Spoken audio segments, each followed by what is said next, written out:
ദൈവത്തിൻ്റെ അതിപരിശുദ്ധമായ നാമം വാഴ്ത്തപ്പെടുമാറാകട്ടെ. 2026 മെയ് മാസം 14 വെളിപ്പാട് പുസ്തക പഠന പരമ്പരയുടെ 102 ക്ലാസ്സിലേക്ക് ക്രിസ്തുയേശുവിൻ്റെ മഹത്വപൂർണ്ണ നാമത്തിൽ ഏവരെയും വന്ദനം ചൊല്ലുന്നു. ദൈവത്തിൻ്റെ അനുഗ്രഹം നമ്മുടെ മേൽ പകരപ്പെടുവാൻ കർത്താവ് കൃപ ചെയ്യുന്നതിനായ ദൈവത്തിന് കോടാനുകോടി സ്തോത്രങ്ങൾ അർപ്പിക്കുന്നു. ഇന്ന് രാത്രി നാം തുടർന്ന് നമ്മൾ ചിന്തിക്കുന്നത് വെളിപ്പാട് 21 അധ്യായം അതിൻ്റെ 6 മുതൽ 8 വരെയുള്ള വാക്യങ്ങളെയാണ് നമ്മൾ ചിന്തിക്കുന്നതിൽ. അതിൻ്റെ പ്രാരംഭ വാക്യത്തിലെ വാക്കായിരുന്ന സംഭവിച്ചു തീർന്നു എന്നതിനെ കുറിച്ചുള്ള പഠനം ഇന്നലെ പൂർത്തീകരിപ്പാനിടയായി തീർന്നു. സംഭവിച്ചു തീർന്നു എന്നതിനെക്കുറിച്ച് പറഞ്ഞിരിക്കുന്ന പ്രധാനപ്പെട്ട കാര്യങ്ങൾ ഏതൊക്കെയാണെന്നുള്ളത് കഴിഞ്ഞ ദിവസം നമ്മൾ ചിന്തിച്ചിരുന്നു. അതിൽ സാധാരണ ഒരു പുസ്തകം എഴുതി അതിൻ്റെ ദ ഫിനിഷിംഗ് പോയിന്റ് എന്ന് പറയുന്ന അവസാന ഭാഗത്താണ് എഴുതേണ്ടത്. എന്നാൽ ഇവിടെ എന്തുകൊണ്ട് ഇങ്ങനെ സംഭവിച്ചു തീർന്നു എന്നുള്ളത് 21 അധ്യായത്തിൽ രേഖപ്പെടുത്തിയിരിക്കുന്നു എന്നതിനെ കുറിച്ച് നമ്മൾ ചിന്തിച്ചിരുന്നു. അപ്പം അതങ്ങനെ എഴുതിയിരിക്കുന്നത് നമ്മൾ വിചാരിക്കും അത് ശരിയായോ, അവിടെ കൊണ്ട് സംഭവിച്ചു തീർന്നെങ്കിൽ പിന്നെയുള്ള ബാക്കിയുള്ള കാര്യം പിന്നെ എഴുതിയിട്ടുണ്ടല്ലോ, അത് പിന്നെ എന്താണെന്നുള്ള സംശയം ഉണ്ടാകാൻ സാധ്യതകളുണ്ട്. എന്നാൽ ദൈവത്തിന് ദൈവം ചെയ്യുന്ന കാര്യങ്ങളൊക്കെയും നമ്മുടെ സംശയത്തെയോ നമ്മുടെ ഇഷ്ടത്തിനനുസരിച്ചല്ല ദൈവം കാര്യങ്ങളെ ചെയ്യുന്നത്. അവൻ ചെയ്യുന്നത് മുഴുവനും അതിൻ്റെ യഥാർത്ഥമായ സത്യത്തെ വെളിപ്പെടുത്തിക്കൊണ്ടാണ് കർത്താവ് ചെയ്യുന്നത്. ഒരു വായിക്കുന്നയാൾ തൃപ്തിപ്പെടാനോ അല്ലെങ്കിൽ സാധാരണ രീതിയിൽ പോകുന്ന ഒരു പരമ്പരാഗതമായ ചിന്തയിൽ ആയിക്കോട്ടെ എന്നുള്ള രീതിയിലോ അല്ല വേദപുസ്തകം രചിക്കപ്പെട്ടിരിക്കുന്നത് എന്നുള്ളതും വളരെ നമ്മെ ഇത് വചനം പഠിക്കുമ്പോൾ സന്തോഷിപ്പിക്കുന്ന കാര്യമാണ്. മറ്റിതര ഗ്രന്ഥങ്ങളും എല്ലാം വ്യത്യസ്തമായിട്ട് ദൈവത്തിൻ്റെ വചനം എങ്ങനെ വളരെ സങ്കീർണമായിട്ട് രേഖപ്പെടുത്തിയിട്ടുണ്ടെങ്കിലും അതിലെ വിഷയങ്ങളെ നമുക്ക് ഗ്രഹിച്ചെടുക്കാൻ കഴിഞ്ഞു കഴിഞ്ഞാൽ ഇത് വളരെയധികം എളുപ്പമായി നമുക്കത് ചിന്തിച്ചെടുക്കാനായിട്ട് സാധിക്കുന്നു. അപ്പോൾ എന്തുകൊണ്ടാണ് സംഭവിച്ചു തീർന്നത് എന്നുള്ളത് രേഖപ്പെടുത്തിയത് ലോകാരംഭം മുതൽ മാനവ രാശിയുള്ള ബന്ധത്തിലെ ദൈവിക ആരംഭം വരെയുള്ള സകല കാര്യങ്ങൾ അതിൻ്റെ പൂർണ്ണതയിലേക്ക് പ്രവേശിച്ചിരിക്കുന്നു എന്ന സന്ദേശമാണ് സംഭവിച്ചു തീർന്നു എന്നുള്ള സ്വർഗീയ പ്രഖ്യാപനത്തിൽ നിന്ന് നമുക്ക് അതിൽ നിന്ന് പ്രതിനിധിക്കുന്നത്. അപ്പോൾ ഇവിടെ യോഹന്നാനുണ്ടാകുന്ന 4 ആത്മവിശുദ്ധകളിലെ 3 ആത്മവിശുദ്ധകളോടുള്ള ബന്ധത്തിലുള്ള കാര്യങ്ങൾ പറഞ്ഞ് അവസാനിപ്പിക്കുമ്പോൾ അത് സംഭവിച്ചു തീർന്നു പറഞ്ഞിരിക്കുന്ന ഒന്ന് കർത്താവ് യേശു ക്രിസ്തു അവൻ്റെ ഒന്നാമത്തെ വരവെങ്കിൽ കാൽവരി യാഗമായി തന്നപ്പോൾ സംഭവിച്ചു തീർന്നു പറഞ്ഞാണ് ഒന്നാമത്തെ കാര്യം. യോഹന്നാൻ 19 അധ്യായം 30 വാക്യം ഇറ്റ് ഈസ് ഫിനിഷ്ഡ്, പൂർത്തിയായി, സംഭവിച്ചു തീർന്നു. മാനവരക്ഷയ്ക്ക് വേണ്ടിയുള്ള സകല കാര്യങ്ങളും തൻ്റെ ജഡശരീരത്തിൻ്റെ അത് യാഗം മുഖാന്തരമായിട്ട് കർത്താവ് അർപ്പിച്ച യാഗം മുഖാന്തരമായിട്ട് പൂർത്തീകരിക്കപ്പെട്ടു എന്നുള്ളതാണ് നമുക്ക് ലോകാരംഭം മുതൽ അഥവാ ഉൽപ്പത്തി പുസ്തകം മുതൽ അതിൻ്റെ പുതിയ നിയമത്തിൻ്റെ ആരംഭത്തിലേക്ക് വരുമ്പോൾ ലോകാവസാനത്തിൻ്റെ ആരംഭത്തെങ്കിലാണ് കർത്താവിൻ്റെ ക്രൂശുമരണ യാഗം നടന്ന കർത്താവ് തന്നിൽ നിക്ഷിപ്തമായിരുന്ന ആ പ്രവൃത്തി പൂർത്തീകരിച്ച് പിതാവിനോട് സംഭവിച്ചു തീർന്നു അല്ലെങ്കിൽ ഫിനിഷ് എന്ന് പറഞ്ഞുകൊണ്ട് തലചായ്ച്ച് ആത്മാവിനെ ഏൽപ്പിച്ചു കൊടുത്തതെന്നാണ് ആരംഭത്തിൽ നമ്മൾ കണ്ടത്. രണ്ടാമതായി മേലാൽ സംഭവിക്കാവുന്ന സംഭവം 1-ാം ഘട്ടത്തിൻ്റെ പൂർത്തീകരണമാണ്. അത് വെളിപ്പാട് പുസ്തകം 16 അധ്യായം 17 വാക്യത്തിലാണ് നമ്മൾ കണ്ടത്. അപ്പോൾ ഈ വെളിപ്പാട് പുസ്തകത്തിലെ ഇനിമേൽ 3-ാമത്തെ അധ്യായം കഴിഞ്ഞ് 4-ാമത്തെ അധ്യായം മുതൽ മേലാൽ സംഭവിക്കാനുള്ള കാര്യങ്ങളെക്കുറിച്ചാണ് പറഞ്ഞിരിക്കുന്നത്. അത് കണ്ടിരിക്കുന്നതിനുള്ള ബന്ധത്തിൽ അത് പൂർത്തീകരിക്കപ്പെടുന്നതാണ് നമുക്ക് 16-ാം അധ്യായം 17-ാം വാക്യത്തിൽ രേഖപ്പെടുത്തിയിരിക്കുന്ന ബന്ധത്തിൽ വെളിപ്പെടുത്തിയിരിക്കുന്നത്. നമുക്ക് എന്തൊക്കെയാണെന്നുള്ളത് നമ്മൾ പഠിച്ച മേലാൽ സംഭവിക്കാനുള്ള കാര്യങ്ങൾ കർത്താവിൻ്റെ മധ്യാകാശ പ്രത്യക്ഷത, മണവാട്ടി സഭ, സ്വർഗത്തിൽ സാധാനിക മഹോത്സവം, ക്രിസ്തുവിൻ്റെ ഭരണം, ദൈവകോപം, മനുഷ്യരുടെ മേൽ ചൊരിയപ്പെടുന്ന 7 മുദ്ര, 7 കാഹളം, 7 കലശം എന്നിവയുള്ള ബന്ധത്തിലാണ് ഈ പറഞ്ഞിരിക്കുന്ന മേലാൽ സംഭവിക്കുന്ന വിഷയങ്ങൾ അത് പൂർത്തീകരിച്ചു എന്നുള്ള പറഞ്ഞിരിക്കുന്നത്. വെളിപ്പാട് പുസ്തകം 16-ാം അധ്യായം 17-ാം വാക്യത്തിലാണ്. 7-ാമത്തെ തൻ്റെ കലശം ആകാശത്ത് ഒഴിച്ചപ്പോൾ സംഭവിച്ചു തീർന്നു എന്നൊരു മഹാശബ്ദം ദേവാലയത്തിലെ സിംഹാസനത്തിൽ നിന്ന് സംഭവിച്ചത്. ഫിനിഷ് എന്ന് പറഞ്ഞാൽ അത് പൂർത്തീകരിക്കപ്പെട്ടു. അപ്പോൾ മേലാൽ സംഭവിക്കാനുള്ള വിഷയങ്ങളുടെ ബന്ധത്തിൽ യോഹന്നാൻ അപ്പോസ്തലന് ദൈവം കൊടുക്കുന്ന 1-ാമത്തെ ഘട്ടത്തിൻ്റെ പൂർത്തീകരണമാണ് 16-ാം അധ്യായം 17-ാം വാക്യത്തിൽ രേഖപ്പെടുത്തിയിരിക്കുന്നത്. പിന്നീടുള്ള 2-ാം ഘട്ടത്തെക്കുറിച്ച് രേഖപ്പെടുത്തിയിരിക്കുന്നതാണ് 7 ഇടിനാത്തിൽ മറഞ്ഞിരിക്കുന്ന 7 ദിവസങ്ങളുടെ ബന്ധത്തിലെ കാര്യങ്ങളെക്കുറിച്ചുള്ള വിവരണം വെളിപ്പാട് രേഖപ്പെടുത്തി. അതിൽ നമ്മൾ 7 ദിവസങ്ങൾ ഏതൊക്കെയാണെന്നുള്ളത്: പ്രതികാര ദിവസം, സേനാ ദിവസം, കല്യാണ നാള്, മനുഷ്യത്വം വെളിപ്പെടുന്ന ദിവസം, കൂടാര പെരുന്നാള്, ഒടുക്കത്തെ നാൾ, ഉണ്ടാക്കുവാനുള്ള ദിവസം എന്നിവയെക്കുറിച്ചാണ് നമ്മൾ ചിന്തിച്ചത്. ഉണ്ടാക്കുവാനുള്ള ദിവസത്തിൽ പുതിയ ആകാശ പുതിയ ഭൂമി, അതിലേക്ക് ഭൗമിക തേജസ്സുള്ള മനുഷ്യരെ പ്രവേശിപ്പിക്കുന്നതോടുകൂടെ പിതാവാം ദൈവത്തിൻ്റെ സന്നിധിയിലേക്ക് സ്വർഗത്തിൽ നിന്ന് ഇറങ്ങി വന്ന കർത്താവായ യേശു ക്രിസ്തുവും അവനോട് കൂടെ വന്ന വിശുദ്ധന്മാർ തിരികെ സ്വർഗാസ്വർഗത്തിലേക്ക് തിരികെ കരയേറിപ്പോയി പിതാവാം ദൈവത്തിന് സ്വർഗരാജ്യം അത് ഫലമേൽപ്പിക്കുകയാണ് ചെയ്യുന്നത്. ദൈവരാജ്യം എന്നത് നമുക്ക് 1000 ആണ്ട് വാഴ്ചകൊണ്ട് കഴിയും. നിന്റെ ഇഷ്ടം സ്വർഗത്തിലെ പോലെ നിവൃത്തീകരിക്കപ്പെടണമേ എന്നുള്ള പ്രാർത്ഥന അത് പൂർത്തീകരിക്കപ്പെടും. അത് അതിൻ്റെതായ പൂർണ്ണതയിലെത്തുന്നത് 1000 ആണ്ട് വാഴ്ച കഴിഞ്ഞിട്ടുള്ള ഉണ്ടാക്കുവാനുള്ള ദിവസത്തിൽ പുതിയ ആകാശം പുതിയ ഭൂമിയിലാണ്. പാപമില്ലാത്ത മരണമില്ലാത്ത സ്വർഗം പോലെ സ്വർഗരാജ്യം ഇവിടെ വെളിപ്പെടുന്നത് ഉണ്ടാക്കുവാനുള്ള ദിവസത്തിലാണ്. അതാണ് നമ്മളെ കർത്താവ് തൻ്റെ ശിഷ്യന്മാരെ പഠിപ്പിച്ചു, നിന്റെ രാജ്യം വരണമേ, നിന്റെ ഇഷ്ടം സ്വർഗത്തിലെ പോലെ ഭൂമിയിലും ആകണമേ. അപ്പോൾ നിന്റെ ഇഷ്ടം സ്വർഗത്തിലെ പോലെ ഭൂമിയിലും ആകണം. സ്വർഗത്തിൽ എന്തെല്ലാമാണോ അവിടെയുള്ളത് അതെല്ലാം ഇവിടെ വരണം. എന്തെല്ലാമാണോ ഇല്ലാതിരിക്കുന്നത് അതൊന്നും ഇവിടെ കാണരുത്. അപ്പോൾ അതുകൊണ്ടാണ് ഇവിടെ പറഞ്ഞിരിക്കുന്നത് ഇനി ഉണ്ടാകുകയില്ല. ഇപ്പോൾ അത് നമുക്ക് പഠിക്കുമ്പോൾ ലോകസ്ഥാപനം മുതൽ ഉള്ള വിഷയങ്ങൾ എടുത്ത് പഠിച്ച് ഈ ഉണ്ടാക്കാനുള്ള ദിവസം വരെ നമുക്ക് പഠിക്കുകയാണെങ്കിൽ കാണാൻ സാധിക്കുന്നത് അവിടെ മരണമുണ്ട്, ദുഃഖവും മുറവിളിയുമുണ്ട്, കഷ്ടതയുണ്ട് എന്നുള്ളത് നമുക്ക് വേദപുസ്തകത്തിലുടനീളം കാണാൻ സാധിക്കുന്നു. അപ്പോൾ ദുഃഖവും മുറവിളിയും കഷ്ടതയും മരണവും ഒക്കെ ഉണ്ട്. 1000 ആണ്ട് വാഴ്ചയിൽ ഈ പറയുന്ന ഈ മരണം കാണത്തില്ല. മരണം അവിടെ കാണും, പക്ഷേ ദുഃഖവും മുറവിളിയൊന്നും ഇവിടെ 1000 ആണ്ട് വാഴ്ച കർത്താവ് ഇവിടെ 1000 ആണ്ട് വാഴുമ്പോൾ ഇവിടെ ഉണ്ടായിരിക്കത്തില്ല. എന്നാൽ അവിടെ മരണമുണ്ട്. അപ്പോൾ അത് ദൈവരാജ്യമാണ്. എന്നാൽ ദൈവരാജ്യത്തിനപ്പുറമായി സ്വർഗരാജ്യം എന്ന് പറയുമ്പോൾ സ്വർഗത്തിലെ പോലെ തന്നെ പിതാവിൻ്റെ ഇഷ്ടം നിറവേറപ്പെടുന്നത് പാപമില്ലാത്ത, മരണമില്ലാത്ത, കണ്ണുനീരില്ലാത്ത, ദുഃഖമില്ലാത്ത, മുറവിളിയില്ലാത്ത ഒരു സമ്പൂർണ്ണമായിരിക്കുന്ന സ്വർഗരാജ്യം പിതാവാം ദൈവത്തിൻ്റെ ഇഷ്ടം പൂർത്തീകരിക്കപ്പെടുവാൻ പുതുവെത്തിക്കാനും വേണ്ടി യേശു കർത്താവ് ലോകത്തിൽ വന്ന് അതിൻ്റെ പൂർത്തീകരണം നടത്തി. എങ്ങനെയാണോ സ്വർഗത്തിൽ ആയിരുന്നത് അതുപോലെ തന്നെ ഇവിടെ ഉണ്ടാക്കുവാനുള്ള ദിവസത്തിൽ പുതിയ ആകാശ പുതിയ ഭൂമിയെ വചനമാം ദൈവം സൃഷ്ടിച്ച് അവിടേക്ക് പ്രവേശിക്കപ്പെടേണ്ട ഭൗമ്യതയെ പ്രാപിക്കാനുള്ള പ്രിയ വിശുദ്ധന്മാരെയും ഒന്നാമത്തെ ആകാശം ഏൽപ്പിച്ചു കൊടുക്കുന്ന അവിടെ ഉള്ള വിശുദ്ധ ദൂതന്മാരുമാണ് ഈ ഉണ്ടാക്കാനുള്ള ദിവസത്തിൽ പുതിയ ആകാശ പുതിയ ഭൂമിയിലേക്ക് പ്രവേശിക്കുന്നത്.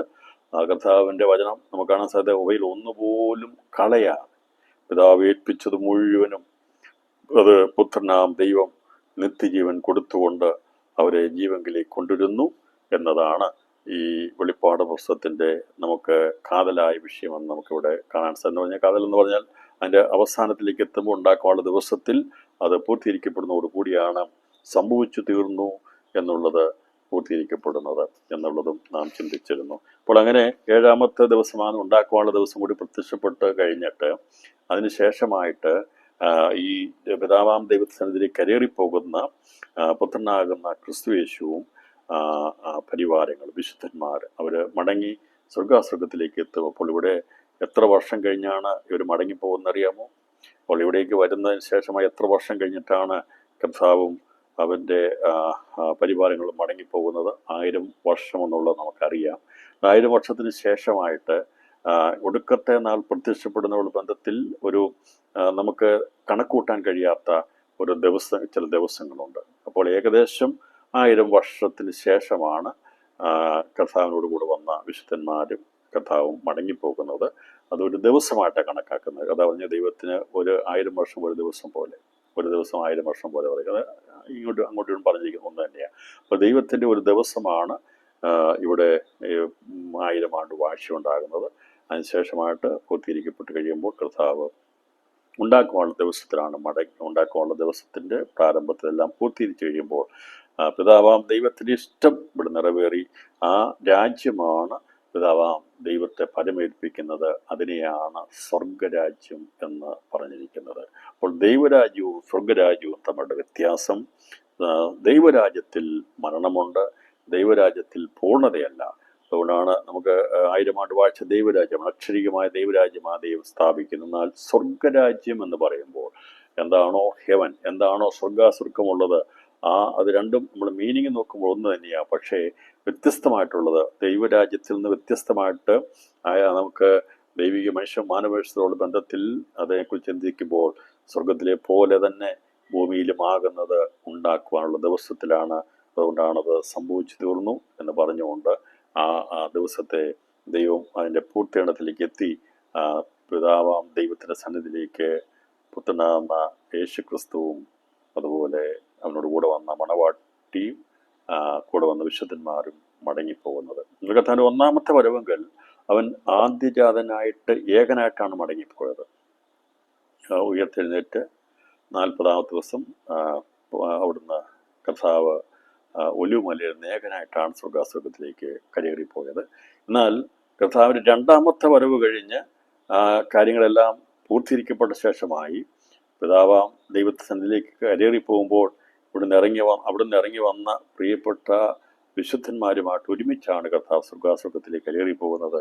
എത്ര ഭാഗ്യകരമായ അവസ്ഥയാണ് സ്വർഗീയദേശം പ്രാപിക്കുന്ന വിശുദ്ധന്മാർക്കുള്ളത് എന്നുള്ളത് ഓർത്തുകൊണ്ട് ദൈവം നമുക്ക് തന്നിരിക്കുന്ന ഈ സ്വർഗീയ വിളിയെ നഷ്ടമാക്കി കളയാതെ, അലക്ഷ്യമാക്കി കളയാതെ ദൈവത്തോടുകൂടെ നിത്യം സഞ്ചരിക്കാനുള്ള ഭാഗ്യം ലഭിക്കുന്നത് എത്രമാത്രം ശ്രേഷ്ഠകരമാണെന്ന് അറിഞ്ഞുകൊണ്ട് ഈ ചുരുങ്ങിയ നമ്മുടെ ശ്വാസം നിലനിൽക്കുന്ന ഈ ലോകത്തിലെ ജീവിതത്തിൽ ദൈവം തന്നിരിക്കുന്ന പദവി, ആ നിത്യതയിലെ തേജസ്സിൻ്റെ ഘനമോർത്തുകൊണ്ട് നാം അലക്ഷ്യമാക്കി കളയാതെ ഈ ലഭിച്ചിരിക്കുന്ന ഈ പദവിയെ അതേറ്റവും അമൂല്യമായ ഒരു നിധിയായി കണക്കാക്കി നമ്മുടെ നിക്ഷേപം എപ്പോഴും, നമ്മുടെ ആഗ്രഹം എപ്പോഴും കർത്താവിന് വരുവാനുള്ള ബന്ധത്തിൽ ആയിത്തീരുവാൻ വേണ്ടിയാണ് നാം പരിശ്രമിക്കേണ്ടതും ജീവിക്കേണ്ടതും.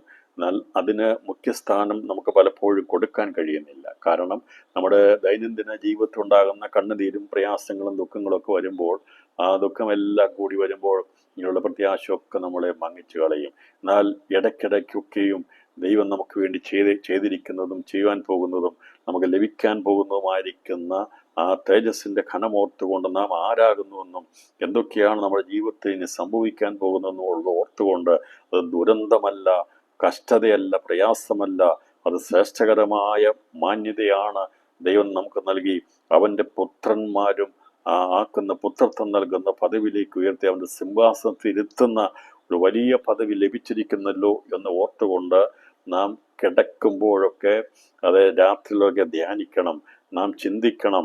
അത് ചിന്തിച്ചു കഴിഞ്ഞാൽ മജ്ഞയും മേധസ്സും കൊണ്ടെന്ന പോലെ തൃപ്തി വരുവാനിടയാത്തീരും. ഇപ്പോൾ രാവിലെയൊക്കെ എഴുന്നേൽക്കുമ്പോൾ ഒരു തൃപ്തിയോടെ എഴുന്നേൽക്കണമെങ്കിൽ ദൈവകാര്യങ്ങളെക്കുറിച്ച് ചിന്തിച്ച് കിടക്കണം. കർത്താവ് നമുക്ക് ചെയ്യാൻ പോകുന്ന ഭാവിയിലെ സന്തോഷം, ദൈവം തരാൻ പോകുന്ന കാര്യങ്ങളെക്കുറിച്ച് ഓർത്ത് വചനത്തെ ധ്യാനിച്ച് നാം കിടക്കുകയാണെങ്കിൽ ഇടയ്ക്കൊക്കെ ഇപ്പം എന്ന് ഞാൻ പറഞ്ഞാൽ ഇപ്പം സാധ്യമല്ല, ഇതൊന്നും മനുഷ്യ ജീവിതത്തിൽ ഇതൊന്നും പ്രായോഗികമല്ല. എപ്പോഴും സ്തോത്രം പറയാൻ നമ്മളൊക്കെ ആഗ്രഹമുണ്ട്, പക്ഷേ നമുക്ക് പ്രാർത്ഥിക്കണമെന്നൊക്കെ ആഗ്രഹമുണ്ടെങ്കിലും അതൊന്നും പ്രായോഗികമല്ല. പക്ഷേ ഹൃദയത്തിൻ്റെ അകത്ത് എപ്പോഴും ഒരു വാഞ്ചയുണ്ടായിരിക്കണം. എനിക്കെൻ്റെ ദൈവത്തോടുകൂടെ ചേരണം, ആ ദൈവത്തിൻ്റെ വരവെങ്കിൽ എനിക്ക് കാണപ്പെടണം എന്നുള്ള വലിയൊരു വാഞ്ച നമുക്കുണ്ടായി. അല്ലാതെ എപ്പോഴും പ്രാർത്ഥിച്ചുകൊണ്ടിരിക്കണം, എപ്പോഴും ബൈബിൾ വായിച്ചു, ഞാൻ അതല്ല ഉദ്ദേശിക്കുന്നത്. It's not possible. അങ്ങനെയുള്ളതല്ല. നമ്മളങ്ങനെ ഒരു പ്രത്യേകിച്ച് വേർപെട്ടിരിക്കുന്ന ഒരു കൂട്ടരൊന്നുമല്ല. കർത്താവ് നമ്മളെ ലോകത്തിൽ കൊണ്ടിയാക്കി കുഞ്ഞുങ്ങളെ തന്നു, തലമുറകളെ തന്നു, ആവശ്യങ്ങൾ തന്നു, ജോലി തന്നു, ഇതെല്ലാം ഇതിന് കൂടെ വേണം. കർത്താവിൻ്റെ ശിഷ്യന്മാർ അവനോട് കൂടെ നടന്നപ്പോൾ അവരുടെ ഉത്തരവാദിത്തങ്ങളെ നിറവേറ്റാൻ ദൈവം അവരുടെ കുടുംബത്തിലേക്ക് അയച്ചിരുന്നു. ഇപ്പം ദൈവത്തോടു കൂടെ നടക്കുന്നു എന്ന് കണ്ടുകൊണ്ട് മക്കളില്ലെന്നോ കുടുംബമില്ലെന്നോ അങ്ങനെയൊന്നും ഉത്തരവാദിത്തമില്ലെന്നല്ല അതിൻ്റെ അർത്ഥം. ഹാനോക്ക് ദൈവത്തോടു കൂടെ നടന്നല്ലോ, നോഹ ദൈവത്തോടു കൂടെ നടന്നല്ലോ. അവർ നടന്നപ്പോൾ അവർക്ക് കുഞ്ഞുങ്ങളുണ്ടായിരുന്നു, കുടുംബം ഉണ്ടായിരുന്നു. ദൈവം എടുക്കേണ്ട സമയത്ത് ഹാനോക്കിനെ എടുത്തു. ദൈവത്തിൻ്റെ സമയത്ത് ദൈവം പെട്ടകത്തിൽ കയറ്റി നോഹയും കുടുംബത്തെ ദൈവം എന്ത് ചെയ്തു? കൂടെ നടന്നവനെ ഇപ്പോഴത്തെ ലോകത്തിലേക്ക് കൊണ്ടുവന്നു. അപ്പോൾ ദൈവത്തോടു കൂടെ നടക്കുന്നതിന് കുടുംബം പ്രതിസന്ധിയല്ല, ഭാര്യ പ്രതിസന്ധിയല്ല, ഭർത്താവ് നിനക്ക് പ്രതിസന്ധിയല്ല, മക്കൾ പ്രതിസന്ധിയല്ല, രോഗങ്ങൾ പ്രതിസന്ധിയല്ല, ജോലി വിഷയമല്ല. ദൈവത്തോട് കൂടെ നടക്കുന്നതിന് ഒന്നും തന്നെ നമുക്ക് പ്രതികൂലമല്ല. നമുക്കൊരു വിൽ പവർ ഉണ്ടെങ്കിൽ, ഒരു ആഗ്രഹമുണ്ടെങ്കിൽ, അകത്തെ മനുഷ്യനൊരു താല്പര്യമുണ്ടെങ്കിൽ, ഒരു വില്ലിംഗ് ഉണ്ടെങ്കിൽ ഒന്നും തന്നെ അതിനെ തടയാൻ കഴിയത്തില്ല. അതുകൊണ്ട് പറയരുത് പാസ്റ്റർ എനിക്ക് തടസ്സമാണ്, എൻ്റെ സഭാവിശ്വാസ തടസ്സമാണ്, എൻ്റെ ഭർത്താവ് വിശ്വാസമല്ല, മക്കൾ എനിക്ക് പ്രശ്നമാണെന്നൊക്കെ പറയുമ്പോഴും ഈ നോഹ നടന്നില്ലേ, അവർ നടന്നല്ലോ. അന്ന് അവൻ്റെ കുടുംബം മാത്രമല്ല നിന്നത്, അത് നിർത്തിയതാ ദൈവം. ബാക്കിയുള്ള അവൻ്റെ ബന്ധുമിത്രാദികൾ, ചാർച്ചക്കാർ, മറ്റുള്ള എത്രയോ പേരുണ്ടായിരുന്നു. അവരെല്ലാം എതിർത്തപ്പോഴും അവനെ ദൈവം നിർത്തിയെങ്കിൽ ആരെല്ലാം എതിർത്താലും ദൈവത്തോട് നടക്കാൻ ഒരു പ്രയാസമില്ല. ദൈവമായി നടക്കാനുള്ള വില്ലിങ്നെസ് ഉണ്ടാകണം. ആഗ്രഹിക്കുന്ന ആത്മാക്കളെയാണ് ദൈവം തൃപ്തിപ്പെടുത്തുന്നത്.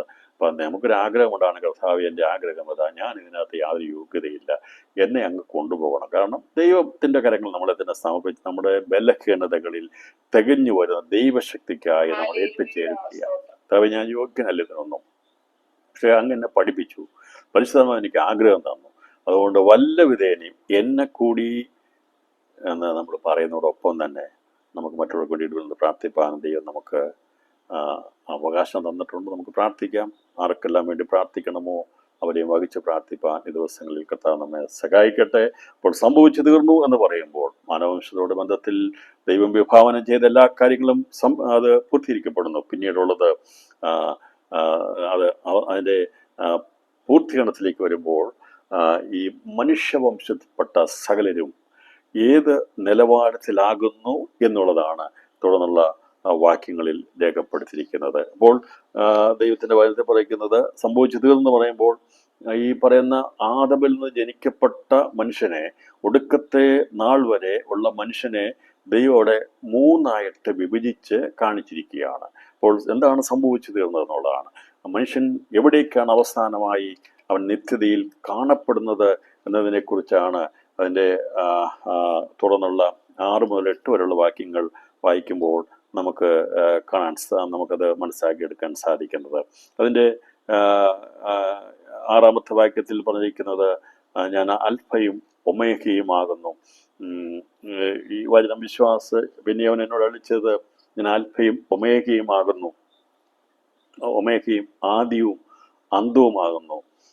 അപ്പോൾ ഇവിടെ നമ്മളത് ആദ്യം ചിന്തിച്ചത് വെളിപ്പാട് ദിവസം 1-ാമത്തെ 8-ാം വാക്യത്തിലും 2-ാമത്തെ 8-ാം വാക്യം നമ്മൾ വായിക്കുമ്പോൾ അതേ മീനിങ് ആണുള്ളത്. എന്നാൽ ഈ 21-ാമത്തെ 6-ാം വാക്യത്തിലേക്ക് വരുമ്പോൾ കർത്താവ് പറയുന്നത് ഞാൻ അൽഫയാണ് ഒമേഗയാണ്. അതായത് നമ്മൾ പഠിച്ചതാണ്, അതുകൊണ്ട് അതേക്കുറിച്ച് ആവർത്തിക്കുന്നില്ല. അക്ഷരമാലയിലെ നമ്മൾ A to Z എന്ന് പറയുന്ന പോലെയാണ് ആൽഫ ആൻഡ് ഒമേഗ എന്ന് പറഞ്ഞിരിക്കുന്ന അർത്ഥം. അതിന് പിന്നെ അതിൻ്റെ യഥാർത്ഥം മനസ്സിലായതിൽ ആദി ആൻഡ് അന്തം എന്ന് പറഞ്ഞാൽ അവനാണ് ബിഗിനിങ്, അവനാണ് അവസാനം. അപ്പോൾ അങ്ങനെ രേഖപ്പെടുത്തിയിട്ട് പറയുകയാണ് എല്ലാം തീർന്നു, ആരംഭിച്ചവൻ തന്നെ അവസാനിപ്പിച്ചു. അവൻ അൽഫയാണ് ഒമേഗയാണ്. സഭയോട് ബന്ധത്തിൽ പറഞ്ഞിട്ടുണ്ട്. കർത്താവ് അവൻ്റെ മേഘാരുടെ വരുന്നതിനെ കുറിച്ചൊക്കെ പറയുമ്പോൾ ഈ പറയുന്ന ഞാൻ അൽഫയും ഒമേഗയുമാകുന്നു എന്ന് പറഞ്ഞിട്ട് ഇവിടെ പറയണം അൽഫയും ഒമേഗയും ആദിയും അന്തവുമാകുന്നു. അപ്പോൾ അവനെ കൂടാതെ ഒന്നുമില്ല എന്നാണ് എൻ്റെ അർത്ഥം. കർത്താവ് പറഞ്ഞല്ലോ, എന്നെ പിരിഞ്ഞ് നിങ്ങൾക്ക് ആർക്കും ഒന്നും ചെയ്യാൻ കഴിയത്തില്ല. അപ്പോൾ മനുഷ്യൻ എന്തെല്ലാം ചെയ്താലും അതിനകത്ത് എല്ലാ കാര്യങ്ങളും ചെയ്ത് അവസാനമായി വരുമ്പോൾ ക്രിസ്തുവിനെ കൂടാതെ ഒരു ഫിനിഷിംഗ് ഇല്ല. യേശു ക്രിസ്തുവിനെ കൂടാതെ, വചനമാകുന്ന ദൈവത്തെ കൂടാതെ സൃഷ്ടിക്കൊരു ആരംഭമില്ല, സൃഷ്ടിക്കൊരു അവസാനവുമില്ല. അപ്പോൾ ഇപ്പോഴത്തെ ആകാശഭൂമി കത്തി അഴിയപ്പെടണമെങ്കിൽ അതേ വചനത്താലാണ്. ഏത് വചനത്താൽ സൃഷ്ടിക്കപ്പെട്ടോ അതേ വചനം കൊണ്ട് കത്തി അഴിയപ്പെടും. അതുകൊണ്ടാണ് പറയുന്നത്, സൃഷ്ടി വചനത്താൽ സൃഷ്ടിക്കപ്പെട്ടെങ്കിൽ വെള്ളം കൊണ്ട് അതിനെ ദൈവം ന്യായം വിധിച്ചു, പക്ഷേ മുഴുവനും കത്തി അഴിയപ്പെട്ടില്ല. എന്നാൽ ഇവിടെ പുതിയ ആകാശവും പുതിയ ഭൂമിയും പ്രത്യക്ഷപ്പെടുന്നതിന് മുമ്പായി ഈ സൃഷ്ടിയിൽ ഉൾപ്പെടുന്നതെല്ലാം കത്തി അഴിയപ്പെടും. അത് അതേ വചനം കൊണ്ടാണ് കത്തി അഴിയപ്പെട്ടു പോകുന്നത്. അപ്പോൾ അങ്ങനെ കത്തി അഴിയപ്പെടാനുള്ള എല്ലാം കത്തി അഴിയപ്പെടുന്നു. അപ്പോൾ ഇതിൻ്റെ അകത്ത് നമ്മൾ നോക്കാം, ആരാണ് ആരംഭപ്പെട്ട അവനാണ് അവസാനം, അന്ത്യവും അവസാനമാണ്. അതുപോലെയാണ് മനുഷ്യവംശത്തോടുള്ള ബന്ധത്തിൽ അവരുടെയും ആരംഭമെല്ലാം ദൈവത്തിൻ്റെതാണ്. എല്ലാ മനുഷ്യൻ ജനിക്കുന്നത് ദൈവത്തിൻ്റെ ജീവനിൽ നിന്നാണ്. ദൈവമാണ് സകല ജീവൻ്റെ ഉറവിടമായിട്ടുള്ളത്. അപ്പോൾ മൃഗങ്ങൾക്കും അങ്ങനെ തന്നെയാണ് ജീവൻ കൊടുത്തിരിക്കുന്നത്. എന്നാൽ ഞാൻ പറഞ്ഞല്ലോ, മൃഗങ്ങൾക്ക് അക്കൗണ്ടബിലിറ്റി ഇല്ല എന്ന് പറഞ്ഞാൽ അത് കണക്ക് ബോധിപ്പിക്കേണ്ട. അവര് ഒരു കാലഘട്ടത്തിൽ ജീവിച്ചു. അവര് ലോകത്ത് മണ്ണടിയുന്നു. അതോടുകൂടി അവരുടെ ശ്വാസം തീർന്നു പോവുകയാണ്, ജീവൻ തീർന്നു പോയ ഭൂമിയിൽ നിന്ന് ഉളവാക്കപ്പെട്ട ജീവൻ ഭൂമിയിലേക്ക് തന്നെ അവര് ചേരുമ്പോൾ അത് തീർന്നു പോവുകയാണ്. പിന്നീട് അവര് പ്രത്യക്ഷപ്പെടുന്നതൊന്നുമില്ല. എന്നാൽ മനുഷ്യനെ സംബന്ധിച്ച് അങ്ങനെയല്ല. അവനെ ദൈവം സൃഷ്ടിച്ചിരിക്കുന്ന പ്രത്യേകത കൊണ്ട് മണ്ണടിയുന്നതോടുകൂടി അവൻ്റെ ശരീരമില്ലാതെ തീരുന്നു. പക്ഷേ അവൻ്റെ ആത്മാവ് അല്ലെങ്കിൽ അവൻ്റെ ജീവൻ അത് നിത്യതയ്ക്കുള്ളതാണ്. അതുകൊണ്ട് അങ്ങനെയുള്ള മനുഷ്യൻ ഈ ആകാശഭൂമി, ഇപ്പോഴത്തെ ആകാശഭൂമി കത്തിയഴിയപ്പെട്ടാലും ഇതിൽ ദൈവം സൃഷ്ടിക്കപ്പെട്ടിരിക്കുന്ന അവൻ്റെ കരം കൊണ്ട് സൃഷ്ടിച്ച് മൂക്കിൽ ജീവശ്വാസം മോദി ആദിത്യ മനുഷ്യനെ സൃഷ്ടിച്ചെടുത്ത ആദം, അവരിൽ നിന്ന് വേർപിരിച്ചെടുത്ത ഹവ്വ, ഇവർ രണ്ടിലൂടെയും സൃഷ്ടിക്കപ്പെട്ട സകല മനുഷ്യരും അവര് നിത്യതയിൽ ഉണ്ടായിരിക്കും എന്നുള്ളതാണ് ഈ പറഞ്ഞിരിക്കുന്ന സംഭവിച്ചു തീർന്നെന്ന് പറഞ്ഞിട്ട് മനുഷ്യവംശം എവിടെയായിരിക്കുന്നു, മനുഷ്യജാതി എവിടെയായിരിക്കുന്നു, ഒന്നാം മനുഷ്യനായിരിക്കുന്ന ആദം മുതൽ ഒടുക്കത്തെ നാളിൽ ജനിച്ചു മരിക്കുന്ന അല്ലെങ്കിൽ മാറ്റപ്പെടുന്ന സകല മനുഷ്യരും എവിടെ എന്നുള്ളത് തുടർന്നുള്ള ഒറ്റ വാക്യത്തിൽ ദൈവം അവിടെ രേഖപ്പെടുത്തിയിരിക്കും. അവിടെ ഇങ്ങനെയാണ്: ദാഹിക്കുന്നവന് ഞാൻ ജീവനീരുറവെന്ന് സൗജന്യമായി കൊടുക്കും. ഒന്ന്, ദാഹിക്കുന്നവന് സൗജന്യമായി കുടിക്കാൻ യോഗ്യതയുള്ള പദവിയുള്ളവർ. രണ്ട്, ജയിക്കുന്നവന് ഇത് അവകാശമായി ലഭിക്കും. ഇതൊക്കെ രണ്ട് ചെറിയ സെന്റൻസുകളാണ്. പക്ഷെ ഇതിൽ മറഞ്ഞിരിക്കുന്ന മർമ്മം വളരെ വലുതാണ്. മനുഷ്യവംശത്തെ മുഴുവൻ വേർതിരിക്കുകയാണ്. ഇവിടെ മൂന്ന് സ്ഥലങ്ങളിലാണ് സകല മനുഷ്യരും ഉൾപ്പെടുന്നത് എന്ന് പറഞ്ഞാൽ, ആദമിക വംശത്തിൽ ജനിച്ച സകല മനുഷ്യരും എവിടെ എന്ന് ചോദിക്കുമ്പോൾ കർത്താവ് ഈ സംഭവിച്ചത് എന്നത് പറഞ്ഞിട്ട് പറയുകയാണ്: ഞാൻ അൽഫയാണ്, ഒമേഗയാണ്, ആദ്യമാണ്, അന്ത്യമാണ്, എന്നെ കൂടാതെ ഒന്നുമില്ല. അപ്പോൾ ഈ ജനിക്കപ്പെട്ട മണ്ണിൽ നിന്ന് ഞാൻ സൃഷ്ടിച്ചെടുത്ത മനുഷ്യൻ അവൻ നിത്യതയിൽ എവിടെയാകുന്നു എന്ന് വെളിപ്പാട് 21 അധ്യായം 6 മുതൽ 8 വരെയുള്ള വാക്യങ്ങളിൽ രേഖപ്പെടുത്തുമ്പോൾ, ഇതിൻ്റെ അകത്തല്ലാത്തൊരൊറ്റ മനുഷ്യൻ പോലും ലോകത്തിൽ ജനിച്ചിട്ടില്ല, ജനിക്കത്തുമില്ല. അപ്പോൾ ഈ വചനം വായിക്കുമ്പോൾ ഇത് ജീവനീരുറവയുമായിട്ട് ബന്ധപ്പെട്ടാണ് നിൽക്കുന്നത്. ജീവനിരുറവ എന്ന് പറയുമ്പോൾ നമുക്കറിയാം, ജീവനിരുറവ കർത്താവാണ്, യേശു ക്രിസ്തുവാണ്. അതുകൊണ്ടാണ് അവർ പറഞ്ഞത്, നിങ്ങൾക്കും പോകാൻ മനസ്സിലാകുമ്പോൾ നിന്റെ പക്കൽ ജീവന്റെ ഉറവയുണ്ടല്ലോ, ഞങ്ങൾ ആരുടെ അടുക്കൽ പോകുമെന്ന് പത്രോസ് ചോദിച്ചത്. അപ്പോൾ ജീവനീരുറവ ശാന്തവചനം പറഞ്ഞിട്ടുണ്ട്. അവർ ജീവന്റെ ഉറവയായി എന്നെ ഉപേക്ഷിച്ചു എന്ന് പറഞ്ഞിരിക്കുക. അവർ വെള്ളമില്ലാത്ത പൊട്ടക്കിണറുകളെ, ഇരമയാൻ്റെ പ്രായത്തിലാണ് പറഞ്ഞിരിക്കുന്നത്, പൊട്ടക്കിണറുകളെ തന്നെ കുഴിച്ചിരിക്കുന്നു. അപ്പൊ ജീവനീരുറവയായിരിക്കുന്ന ദൈവം, സാക്ഷാൽ ദൈവത്തെ, ജീവന്റെ ഉറവ, ജീവന്റെ സോഴ്സ്, ജീവന്റെ ഉത്ഭവത്തെയാണ് ജീവനീരുറവ എന്ന് പറഞ്ഞിരിക്കുന്നത്. അപ്പോൾ ഞാൻ ജീവനീരുറവെന്ന് ദാഹിക്കുന്നവന് ഞാൻ ജീവനീരുറവെന്ന് സൗജന്യമായി കൊടുക്കും. രണ്ടാമതായിരിക്കുന്നത്, ജയിക്കുന്നവന് ഇത് അവകാശമായി ലഭിക്കും. ഇപ്പൊ വ്യത്യാസം: ഒന്ന്, സൗജന്യമായി ലഭിക്കുന്നവർ; രണ്ട്, അവകാശമായി ലഭിക്കുന്നവർ. രണ്ട് തമ്മിൽ വളരെ വ്യത്യാസമുണ്ട്. സൗജന്യമായി കൊടുക്കുന്നതാണ്, പക്ഷെ അവരതിൻ്റെ അവകാശിയല്ല. ഇപ്പം നമുക്കൊരു കിണറുണ്ട്. ആ കിണർ അത് നമ്മളൊരാൾ ദാഹിച്ചു വന്നാൽ അവർക്ക് നമ്മൾ വെള്ളം കൊടുക്കും, പക്ഷെ അവർക്ക് കുടിക്കാനുള്ളത് അവകാശമേ ഉള്ളൂ, അവർക്കതിൻ്റെ അവകാശമില്ല. എന്നാൽ മക്കളെ സംബന്ധിച്ച് അവർ ആ വെള്ളം കുടിക്കുന്നത്, പക്ഷെ അവർ അവകാശികളാണ്. ഇവിടെ അതുകൊണ്ടാണ് പറഞ്ഞിരിക്കുന്നത്, ഞാൻ ജീവനീരുറവ സൗജന്യമായി കൊടുക്കും. സൗജന്യമായി കുടിക്കാൻ ഭാഗ്യം ലഭിക്കുന്നവർ. രണ്ടാമത്തേതാണ് പ്രധാനമായിട്ടുള്ളത്, ദൈവസഭയെ സംബന്ധിച്ചും വെളിപ്പാട് പുസ്തകം പഠിക്കുന്നവരെ കുറിച്ചും അല്ലെങ്കിൽ തെരുവിലേക്ക് എത്തുന്നവരെ കുറിച്ചുമുള്ള ഒരൊറ്റ സെന്റൻസ് ഇവിടെ എഴുതിയിരിക്കുന്നതാണ്: ജയിക്കുന്നവന് ഇത് അവകാശമായി ലഭിക്കും. ഞാൻ അവന് ദൈവവും അവൻ എനിക്ക് മകനുമായിരിക്കും. അതാണ് പുത്രത്വം. പുത്രത്തെ വെളിപ്പെടുത്തുകയാണ്. എത്ര വളരെ വ്യക്തമായി രേഖപ്പെടുത്തിയിരിക്കുന്നത്. അപ്പോൾ അവകാശികൾ ആണ് നാം പാടാറുണ്ടല്ലോ, ക്രിസ്തുവിൽ നാം അവകാശികളാകുന്നു എന്ന് പറഞ്ഞാൽ അവകാശം ജനിക്കപ്പെട്ടിരിക്കുന്നു. നാം ക്രിസ്തുവേശു രക്തത്താൽ ജനിക്കപ്പെട്ടിട്ട് ആ പ്രായത്തിന്റെ തികഞ്ഞതിലേക്ക് എത്തി അവനോട് സദൃശന്മാരാകുന്ന പുത്രത്വം ലഭിക്കുന്നവരെയാണ് ജയാളികൾ എന്ന് പറഞ്ഞിരിക്കുന്നത്. ജയാളികളാണ് അവകാശികളാകുന്നത്. അപ്പോൾ നമുക്ക് ലഭിക്കുന്ന അവകാശം, സ്വർഗീയ സിംഹാസനത്തിന് അവകാശം നമുക്കുണ്ട്. യേശു ക്രിസ്തുവിന് എന്തെല്ലാം ഉണ്ടോ അതെല്ലാത്തിനും അവകാശികളാണ് ജയിക്കുന്നവർ. നമുക്കത് ക്ലെയിം ചെയ്തെടുക്കാൻ പറ്റത്തില്ല. ജയിച്ചാൽ നമുക്കത് ലഭിക്കും. നാം ജയത്തിന്റെ മാർക്ക് എന്ന് പറയുമ്പോൾ ആ പൂർണ്ണതയിലേക്ക് എത്തുന്നതിനെ കുറിച്ചാണ്, 100% പറയുന്നത്. ഒരു ഏറ്റവും അറ്റ്മോസ്റ്റ് ആയിരിക്കുന്ന, ഏറ്റവും പരമപ്രധാനമായിരിക്കുന്ന പദവിയിലേക്ക് എത്തിച്ചേരുന്നതിനെയാണ് ജയിക്കുക എന്നിവിടെ രേഖപ്പെടുത്തും. അതുകൊണ്ട് ദൈവസഭയുടെ ബന്ധസാക്ഷി അത് ദൂതിലെ പറയുമ്പോൾ ജയിക്കുന്നവന് ഞാൻ ഇന്നത് കൊടുക്കും, ജയിക്കുന്ന കൊടുക്കുന്ന പ്രതിഫലത്തെക്കുറിച്ച് 7 സഭകളോടും ദൂത് പറഞ്ഞിട്ടുണ്ട്. അതുകൊണ്ട് പറയുന്നത് ജയിക്കുന്നതിന് അവസാനമായി ദൈവം പറയുന്നത്, ജയിക്കുന്നവന് ഞാൻ അത് അവകാശമായി കൊടുക്കുക എന്ന് പറഞ്ഞാൽ ജീവനീരുറവിയായിരിക്കുന്ന ക്രിസ്തുവിനെ നിത്യതയിൽ നമുക്ക് അവകാശമായി ദൈവം തന്നിരിക്കുന്നു. എത്ര പേർക്ക് സന്തോഷമുണ്ട്? നാം ഏത് കൊണ്ടെത്തപ്പെടുന്നവരാണ്? സൗജന്യമായി കുടിക്കാൻ ഉള്ള എന്ന് പറഞ്ഞാൽ കിണറുണ്ട്, പോകുന്നവർക്ക് ആർക്കും വേണം കോരി കുടിക്കാം, പക്ഷേ ക്ലെയിം ചെയ്യാനുള്ള അവകാശമില്ല. എന്നാൽ മക്കളെ സംബന്ധിച്ചിടത്തോളം അത് അവരുടെ അവകാശമാണ്, ഇൻഹെറിറ്റഡ് ആണ്, അവർക്കത് അവകാശമുള്ളതാണ്. അവൻ എനിക്ക് മകനുമായിരിക്കും, ഞാൻ അവന് ദൈവവും അവൻ എനിക്ക് മകനുമായിരിക്കും. പുത്രത്വത്തിന്റെ അവകാശത്തെ വെളിപ്പെടുത്തിയിരിക്കുക.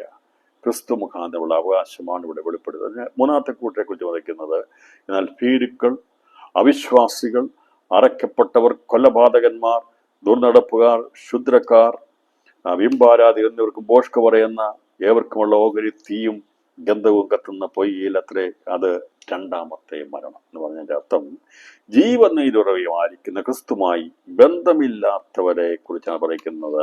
അവർക്ക് ലഭിക്കുന്നത് 2ാമത്തെ മരണമാകുന്ന നിത്യമായിരിക്കുന്ന വേർപാട്.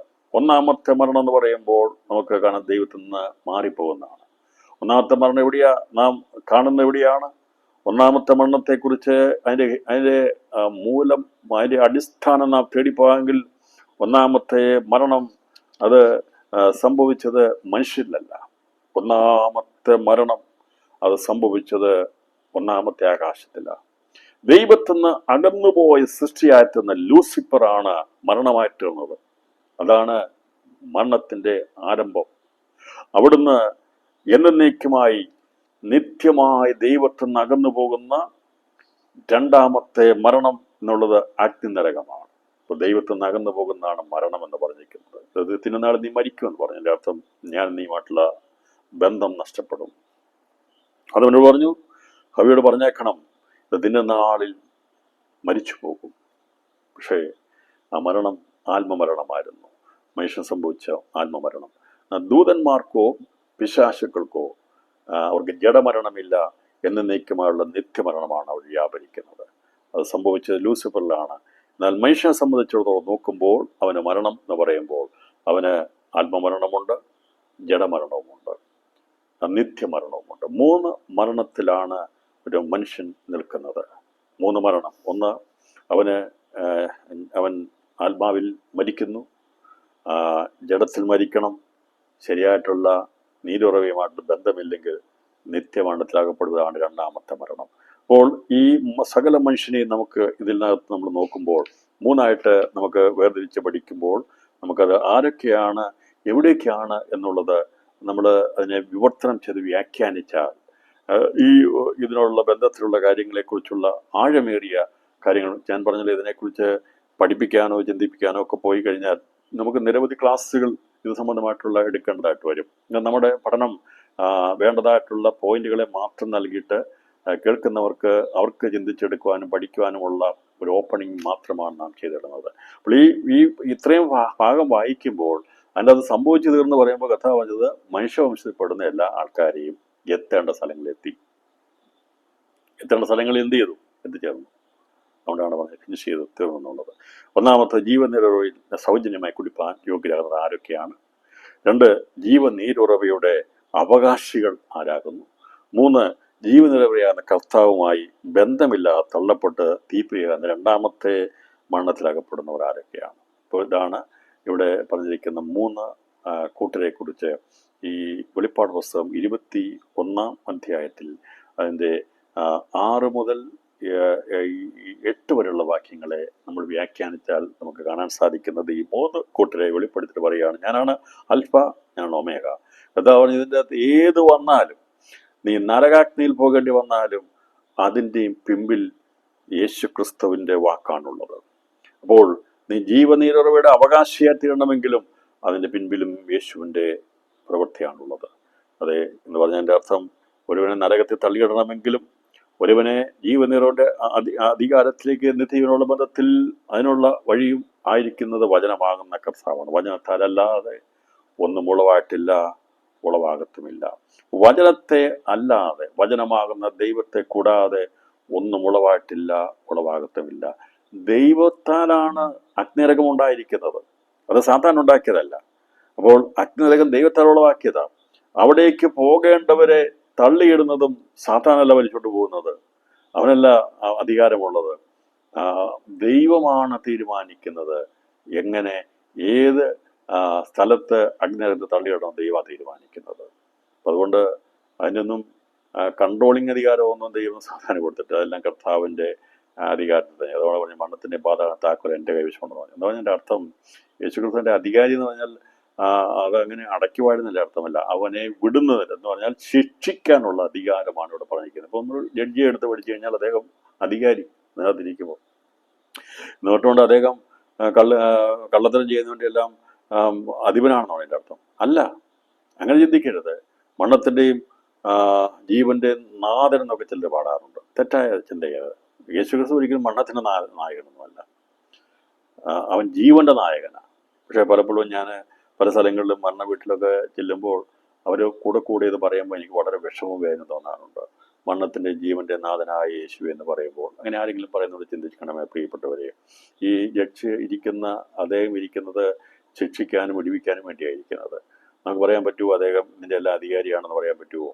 ഈ കള്ളു കുടിക്കുന്നതിൻ്റെയും വ്യഭിചരിക്കുന്നതിൻ്റെയും കുറ്റം ചെയ്യുന്നതിൻ്റെ എല്ലാ അധികാരിയാണോ? അല്ല. അദ്ദേഹം ഇരിക്കുന്നത് നീതി പ്രവർത്തിക്കാൻ വേണ്ടിയാണ്, തെറ്റിയതിനെ ശിക്ഷിക്കാൻ വേണ്ടി. അതിൻ്റെ അർത്ഥം അതിൻ്റെ അധികാരം അദ്ദേഹത്തിനുണ്ട്, അതല്ലാതെ അതിൻ്റെ നായകത്വം ഏറ്റെടുക്കുക. മരണത്തിൻ്റെ നായകനല്ല യേശു, ജീവന്റെ നായകനാണ്. മരണത്തിൻ്റെ നായകനല്ല. മരണത്തിൻ്റെ നായകത്വം അല്ലെങ്കിൽ മരണത്തെ പ്രസവിച്ചത്, മരണമുണ്ടായത്, അതിന് ഉത്ഭവം സാത്താനാണ്, ലൂസിഫറാണ്. അവനാണ് അതിൻ്റെ നായകൻ, യേശു ക്രിസ്തു അല്ല. എന്നാൽ മരണത്തെ തോൽപ്പിച്ചവനാണ് നമ്മുടെ കർത്താവ്. ഒരു കുറ്റകൃത്യം ചെയ്യുന്ന ഒരാളെ പിടിച്ചു കഴിഞ്ഞാൽ, ഒരു പോലീസ് ഓഫീസർ പിടിച്ചു കഴിഞ്ഞാൽ അദ്ദേഹം അവൻ്റെ ലീഡറായി തീരുകയല്ല ചെയ്യുന്നത്, അവനെ പിടിച്ച് അകത്ത് കസ്റ്റഡി ഇടുന്നതിൻ്റെ അർത്ഥം. അതുകൊണ്ട് തെറ്റിദ്ധരിക്കു പോകരുത്. നമ്മുടെ കർത്താവ് മരണത്തിൻ്റെയും ജീവന്റെ നാഥനല്ല, അവൻ ജീവന്റെ നാഥനാണ് എന്നുള്ളതാണ് നമുക്ക് അപ്പോസ്തലപ്രവൃത്തിയിൽ കാണുവാൻ സാധിക്കുന്നത്. ജീവനുള്ള ദൈവമേ, ജീവനാഥനെ അവർ മരണത്തിനായി ചോദിച്ചെന്നൊക്കെ പറഞ്ഞിരിക്കുന്ന അപ്പോസ്തലപ്രവൃത്തി. അപ്പോൾ അതുകൊണ്ട് ജീവന്റെ നാഥനാണ് കർത്താവ്, ഒരിക്കലും മരണത്തിൻ്റെ നായകനല്ല. മരണത്തിൻ്റെ ഉറവിടവും അതിനെ നയിച്ചുകൊണ്ടിരിക്കുന്ന മൃത്യു മേധിച്ചുകൊണ്ടിരിക്കുന്ന സാത്താനാണ്. അപ്പോൾ അതുകൊണ്ട് അങ്ങനെ ഒരു ചിന്തകളും പഠിക്കുകയും പാട്ടുകളും ഒക്കെ ഒരുപാട് പേര് പാടുന്നുണ്ടെങ്കിൽ ഒന്ന് ആരെങ്കിലും സന്ദേശം കേൾക്കുന്നവരെ തിരിഞ്ഞ് ചിന്തിക്കണമേ. യേശുക്രിസ്തു ഒരിക്കലും മരണത്തിൻ്റെ നായകനല്ല, അവൻ മരണത്തെ തോൽപ്പിച്ചവനാണ്, ജയാളിയായി തീർന്നവനാണ്, സാത്താനെ പരാജയപ്പെടുത്തിയവരാണ്. ഒടുക്കത്തെ ശത്രുവാകുന്ന മരണത്തെ നിത്യ നരകാഗ്നിയിലേക്ക് തള്ളിക്കളയാനുള്ള അധികാരമാണ് യേശുവിലിരിക്കുന്നത്. അല്ലാതെ ഈ സാത്താൻ്റെ ലീഡർഷിപ്പ് അല്ല യേശുവിനുള്ളത്. എന്നാൽ ജീവനുള്ള ആടുകളുടെ നായകത്വം യേശുവാണ് ഏറ്റെടുത്തിരിക്കുന്നത്. നമ്മുടെ നായകൻ കർത്താവായ യേശു ക്രിസ്തുവാണ്. അതുകൊണ്ട് നിത്യതയിൽ 3 വിഭാഗങ്ങളിലുള്ളവരെ കുറിച്ച് വളരെ വ്യക്തമായി പറയുമ്പോൾ, ജീവനീരുറവിടുന്ന സൗജന്യമായി കുടിപ്പാൻ യോഗ്യരാണ്. അതേക്കുറിച്ച് അതിൻ്റെ എക്സ്പ്രഷൻ, അതിൻ്റെ വിശദീകരണം, അതിൻ്റെ എക്സാമ്പിൾ സഹിതം തന്നല്ലോ. അതുകൊണ്ട് നമ്മൾ ആരാണ് ആഗ്രഹിക്കുന്നത്? നമുക്ക് കിണറ്റിൽ നിന്ന് വെള്ളം കോരി കുടിച്ച് അതിനുള്ള അവകാശം, അതിനുള്ള ആ പദവി മാത്രം മതിയോ? അതോ നമ്മൾ അതിൻ്റെ അവകാശിയായി ഉടമസ്ഥരായി മാറണമോ എന്നാണ് ഇന്ന് രാത്രി ദൈവാത്മാവ് ചോദിക്കുന്നത്. അതോ ഇതുമായിട്ട് യാതൊരു ബന്ധമുണ്ടാകേണ്ടതില്ല? നമ്മളൊരു കാലത്തുമായിട്ട് യാതൊരു ബന്ധമുള്ളവരായിരുന്നില്ല, പാപികളായിരുന്നു, ദോഷികളായിരുന്നു, ദൈവത്തകർന്നവരായിരുന്നു, ജീവനീരുറവിയായിരിക്കും, ദൈവമായി അകന്നുപോയി മരണത്തിലകപ്പെട്ടവരായിരുന്നു, ആത്മമരണത്തിലകപ്പെട്ടവരായിരുന്നു. അങ്ങനെ നാം ജഡത്തിൽ മരിച്ചിരുന്നെങ്കിൽ ഈ പറയുന്ന വിഭാഗത്തിൽ വിടുമായിരുന്നു. എന്നാൽ ദൈവത്തിൻ്റെ കൃപയാൽ നമ്മെ അവിടുന്ന് കർത്താവിൻ്റെ കൃപയാൽ വിശ്വാസത്തിലേക്ക് വചനമാകുന്ന ക്രിസ്തുവിനെ വിശ്വസിപ്പാൻ കൃപ ലഭിച്ചതുകൊണ്ട് നാം ജീവ നീരുറവിൽ നിന്ന് സൗജന്യമായി കുടിപ്പാൻ യോഗ്യരാകുന്നവരായി തീർന്നു. സൗജന്യമായി കർത്താവ് പറഞ്ഞു. കർത്താവ് ഒടുക്കത്തെ നാളിൽ നിന്നോട് പറഞ്ഞല്ലോ. എന്താ ദാഹിക്കുന്ന ഏവരുമേ എൻ്റെ അടുക്കൽ വന്ന് കുടിച്ചുകൊള്ളുവീനെന്ന് കർത്താവ് ഒടുക്കത്തെ നാളിൽ നിന്ന് പറഞ്ഞതിൻ്റെ അർത്ഥം ഒടുക്കത്തെ നാളിൽ ഇത് വെളിപ്പെടും എന്നുള്ളതാണ്. നമ്മളൊരു പക്ഷേ യോഹന്നാൻ സുവിശേഷം അത് വായിച്ചു പോകുമ്പോൾ അത്രയൊന്നും അതിൻ്റെ ആഴം മനസ്സിലാകത്തില്ല. ഒടുക്കത്തെ നാളിൽ കൂടാരപ്പെരുന്നാളുടെ ബന്ധത്തിലുള്ള കാര്യങ്ങളൊക്കെ കഴിഞ്ഞ് ഒടുക്കത്തെ നാളിൽ അവിടെ കർത്താവ് നിന്ന് അവരോട് ഉത്സവത്തിന് അവസാനമായ ഒടുക്കത്തെ ദിവസത്തിൽ ദൈവം നിന്ന് പറഞ്ഞു, യേശു കർത്താവ് പറഞ്ഞു, ജാപിക്കുന്ന ഏവനുമായുള്ളവരെ എൻ്റെ അടുക്കൽ വന്ന് കുടിച്ചോളൂ എന്ന് പറഞ്ഞു. കർത്താവ് പറഞ്ഞത്, നിനക്ക് ജീവൻ വേണോ? നീ നിത്യതയിൽ കാണപ്പെടണമോ? അതിനുവേണ്ടിയാ ഞാൻ വന്നിരിക്കുന്നത്. ഈ വെള്ളം കുടിക്കുന്നവരൊക്കെ ദാഹിക്കും, എന്നാൽ ഞാൻ കൊടുക്കുന്ന വെള്ളം കുടിക്കുന്നവൻ ഒരു നാളും ദാഹിക്കുകയില്ല എന്ന് കർത്താവ് പറഞ്ഞു. അങ്ങനെ അവകാശം, ആ കുടിപ്പാനുള്ള ഭാഗ്യം ദൈവം തന്നിരിക്കുന്നതുകൊണ്ട് നാം ആ ശബ്ദം കേട്ട് ആത്മലാഘത്തോടു കൂടി ഓടി വന്നു. കർത്താവിൻ്റെ കൃപയാൽ അവൻ്റെ വചനത്തെ നമുക്ക് ജീവനെ നമുക്ക് തന്നു. അത് നമ്മുടെ ജീവിതത്തിൻ്റെ ആരംഭമാണ്. അപ്പോൾ അങ്ങനെ ഒരു അവസ്ഥയിൽ ആ മരിക്കുന്നെങ്കിൽ നാം ജീവനീരുറവ് എന്ന് സൗജന്യമായി കുടിപ്പാൻ യോഗ്യരാകുന്നു. എന്നാൽ അതിൽ നിന്ന് വ്യത്യസ്തമായി നാം നമ്മുടെ ജീവിതത്തെ കർത്താവിനോടുള്ള ബന്ധത്തിൽ, വചനത്തോടുള്ള ബന്ധത്തിൽ വളർച്ച പ്രാപിച്ച് എന്ന തലയോട് വളരുവാൻ, നിർമ്മല മനസ്സാക്ഷിയോടെ ജീവിപ്പാൻ നമുക്ക് കൃപ ലഭിച്ചെങ്കിൽ നമ്മുടെ ഹൃദയത്തിൻ്റെ അകത്തൊരു ബാക്ക് സ്പോട്ട് ഇല്ലാതെ, അശേഷം ഇരുളില്ലാതെ അവനോട് സദൃശന്മാരായി തീർന്നെങ്കിൽ മാത്രമേ ഈ പറയുന്ന പദവിയിലേക്ക് എത്താൻ കഴിയത്തുള്ളൂ. അതുകൊണ്ട് നമ്മുടെ ജീവിതത്തെ നമുക്ക് തന്നെ അറിയാമല്ലോ. ഏതെങ്കിലും വിധത്തിലുള്ള കറകളും ചുളുക്കങ്ങളും ഉണ്ടെങ്കിൽ അതിനെ വെച്ചുകൊണ്ടിരിക്കരുത്. അതേ പ്രിയപ്പെട്ടവരെ, ഒരുപക്ഷെ ശരീരത്തിൻ്റെ രോഗം വെച്ചുകൊണ്ടിരുന്നാൽ ജഡമരണമേ ഉണ്ടാകുകയുള്ളൂ. അത് നമ്മൾ ലോകത്ത് നിന്ന് ഒരു മരണമായി വരികയുള്ളൂ. ഞാൻ പറയട്ടെ, അത് പല രോഗങ്ങളും പലതും വെച്ചുകൊണ്ടിരിക്കാൻ സാധിക്കും. അതൊക്കെ അത് വെച്ചുകൊണ്ടിരിക്കുന്നത് ഒരു കാരണം അതൊരു അങ്ങനെ ഒന്ന് സാഹചര്യം കാണത്തില്ല, സാമ്പത്തികം കാണത്തില്ല, അങ്ങനെയൊക്കെ രോഗത്ത് വന്നാൽ വെച്ചുകൊണ്ടിരിക്കുന്ന ആൾക്കാരുണ്ട്. എല്ലാവർക്കും പോയി കൃത്യസമയത്ത് ട്രീറ്റ്മെൻ്റ് ഒന്നും കിട്ടാൻ കഴിയത്തില്ലായിരിക്കും. പക്ഷെ അങ്ങനെ വന്നാൽ ഞാൻ പറയട്ടെ, ആ രോഗം അറിഞ്ഞുകൊണ്ട് തന്നെ ചികിത്സിക്കായിരുന്നു വെച്ചുകൊണ്ടിരുന്നാൽ അവസാനം മരിക്കുന്നേ ഉള്ളൂ. എന്നാൽ ആത്മാവിൽ നമ്മുടെ അകത്തെ മനുഷ്യന് രോഗം വന്നിട്ട് ചികിത്സിക്കാതിരിക്കരുത്. നമ്മുടെ സകല രോഗങ്ങളെ സൗഖ്യമാക്കുന്ന മഹാവൈദ്യനായിരിക്കുന്ന കർത്താവുണ്ട്. ഞാൻ പറഞ്ഞല്ലോ, ശരീരത്തിൽ രോഗം വന്നിട്ട് അത് ചികിത്സിക്കാതിരുന്നാൽ അതിൻ്റെ ഗൗരവത അത്രയേ ഉള്ളൂ, ജഡത്തിൽ മരിക്കും, അത്രയേ ഉള്ളൂ. എന്നാൽ ആത്മാവിൽ നമുക്ക് രോഗമുണ്ടെങ്കിൽ, നമ്മുടെ അകത്ത് രോഗമുണ്ടെങ്കിൽ, നമ്മുടെ ശരീരത്തിൻ്റെ രോഗം മരണത്തിലേക്ക് നമ്മൾ നടത്തും. പക്ഷേ എന്നാൽ നമ്മുടെ അകത്തെ ആത്മാവിനുണ്ടാകുന്ന രോഗമുണ്ടെങ്കിൽ തക്ക സമയത്ത് ചികിത്സ ആവശ്യമാണ്. അത് വെച്ചുകൊണ്ട് നാം ഒരു നിമിഷം പോലും മുന്നോട്ട് പോകാൻ പാടില്ല. ഞാൻ എൻ്റെ ജഡത്തിൽ രോഗം വന്നാൽ ചികിത്സിക്കരുതെന്നല്ല പറഞ്ഞത്. അതിൻ്റെ ഗൗരവത ഇത്രയേ ഉള്ളൂ. ഇത്രയേ ഉള്ളൂ. മാക്സിമം ആ രോഗം വന്നാൽ ജഡത്തിൽ മരിക്കും. ഞാൻ പറഞ്ഞല്ലോ, ട്രീറ്റ്മെൻറ്റ് കിട്ടുന്നത് എവിടെയാണോ അവരുടെ സാമ്പത്തികനുസരിച്ച് അവർ പോയി ട്രീറ്റ്മെൻറ്റ് ചെയ്യണം. ദൈവം അതിനെ വിലക്കുന്നില്ല. പിന്നെ ഏത് മരുന്ന് കഴിച്ചാലും ഏത് ഡോക്ടറെ കണ്ടാലും നട്ടവനും നനച്ചവനും ഏതുമില്ല, വളരുമാറാക്കുന്ന ദൈവം എന്ന വചനം പോലെ ചികിത്സിക്കുന്നതിനും ഏതുമില്ല, മരുന്നും ഏതുമില്ല, സൗഖ്യമാക്കുന്നതാണ് ആ ദൈവം. സൗഖ്യമാകണമെങ്കിൽ ദൈവം അനുവദിക്കണം. നടാൻ ഒരാൾ വേണം, നനയ്ക്കാൻ ഒരാൾ വേണം. അതൊക്കെ ചെയ്യേണ്ട സമയത്ത് ചെയ്തോണം. ചികിത്സിക്കാൻ ഡോക്ടറും വേണം, മരുന്നും വേണം, അത് ആവശ്യമാണ്. പക്ഷെ ഇതെല്ലാം ചെയ്തിട്ടും പ്രയോജനമില്ലെങ്കിൽ അത് സൗഖ്യമില്ലാതാകും. അതുകൊണ്ടാണ് കർത്താവേ, നട്ടവനും നനച്ചവനും ഏതുമില്ല, മരുന്നും ഏതുമില്ല, ഡോക്ടറും ഏതുമില്ല. അത് കഴിച്ചപ്പോൾ ദൈവത്തിൻ്റെ കൃപയാൽ നമുക്കത് സൗഖ്യമായെങ്കിൽ അതിൻ്റെ പിമ്പിൽ പ്രവർത്തിച്ച ദൈവകൃപയാണ്. അപ്പോൾ ഇവർ നമ്മൾ വേണ്ടെന്നല്ല, അത് മുഖാന്തരങ്ങളാണ്. പക്ഷെ നമ്മൾ നട്ടവനെ നനച്ചവനെ അല്ല നാം കാണേണ്ടത്, അല്ലേ? അവരെയല്ല നാം കാണേണ്ടത്. വളരുമാറാക്കുന്നൊരു ദൈവമുണ്ട്, വളരുമാറാക്കുന്നൊരു ദൈവമുണ്ട്, സൗഖ്യമാക്കുന്നൊരു ദൈവമുണ്ട്, വിടു നൽകുന്ന ദൈവമുണ്ട്. അവനായിരിക്കണം സകല മഹത്വവും സ്തുതിയും ബഹുമാനവും കൊടുക്കേണ്ടത്. ഇന്ന് രാത്രിയിൽ നമുക്ക് സകല ബഹുമാനവും സ്തോത്രവും പുകഴ്ചയും അർപ്പിക്കുമ്പോൾ അത് ചെയ്തവരെ നമ്മൾ നിസ്സാരക്കാരായി കണക്കാക്കിയല്ല. ദൈവത്തെ മാനിക്കുന്നവൻ മനുഷ്യരെയും മാനിച്ചിരിക്കും. അവൻ മനുഷ്യർക്കും ദൈവത്തിനും കൊള്ളാകുന്നവരായിരിക്കും. ഞാൻ പറഞ്ഞതിൻ്റെ അർത്ഥം മനസ്സിലായെന്ന് വിചാരിക്കുന്നു. അപ്പോൾ അതുകൊണ്ട് നമുക്കൊരു ഉപകാരം ചെയ്താൽ അവരെ നമ്മൾ മറന്നു കളയുകയല്ല. അവരെ എന്നാൽ ആ ഉപകാരം അത് സമയത്ത് ദൈവം തന്നതിനായി ദൈവത്തിന് സ്തോത്രം ചെയ്യണം. അതിനെ ചെയ്തവരെ നമ്മൾ ഓർത്ത് പ്രാർത്ഥിക്കുകയും അവരോട് നന്ദി പറയുകയും ചെയ്യേണ്ടത് കടപ്പാടും നമുക്കുണ്ടായിരിക്കും. ഞങ്ങൾ ദൈവമക്കളാ, ദൈവമായി ഞങ്ങളെ സൗഖ്യമാക്കുന്നത് നന്ദി പറയാതിരിക്കുന്നല്ലോ. നമുക്കൊരു താങ്ക്സ് പറയുന്നതിനോ ലഭിച്ചതിനെ കുറിച്ച് പറയുന്നതിനോ ഒക്കെ വളരെയധികം സന്തോഷമുള്ള. അത് ഞാൻ പറഞ്ഞല്ലോ, വ്യത്യസ്തതയുള്ളവരായിരിക്കണം ദൈവമക്കൾ. എല്ലാറ്റിനും വ്യത്യസ്തതയുള്ളവരായിരിക്കണം. അതുകൊണ്ട് ഈ രാത്രിയിൽ ഇവിടെ ഞാൻ ഈ സന്ദേശം ഇത് പറയുമ്പോൾ മനുഷ്യൻ്റെ ഉള്ളിലുള്ള പാപങ്ങൾ വെച്ചുകൊണ്ടിരിക്കരുത്. കർത്താവ് പറഞ്ഞു, നീ കഴിക്കുന്ന ആഹാരമല്ല നിന്നെ അശുദ്ധനാക്കുന്നത്, നിന്റെ ഹൃദയത്തിൽ നിന്ന് പുറപ്പെടുന്നതാണ് നിന്നെ അശുദ്ധനാക്കുന്നതെന്ന് കർത്താവ് അന്ന് അവിടെ പറയട്ടെ. അപ്പോൾ ശിഷ്യന്മാർ ചോദിച്ചു, ഇതൊക്കെ എന്താ? ഞങ്ങൾക്കത് മനസ്സിലാകുന്നില്ല. മനുഷ്യൻ്റെ അകത്തേക്ക് ചെല്ലുന്നത് എന്താണ്?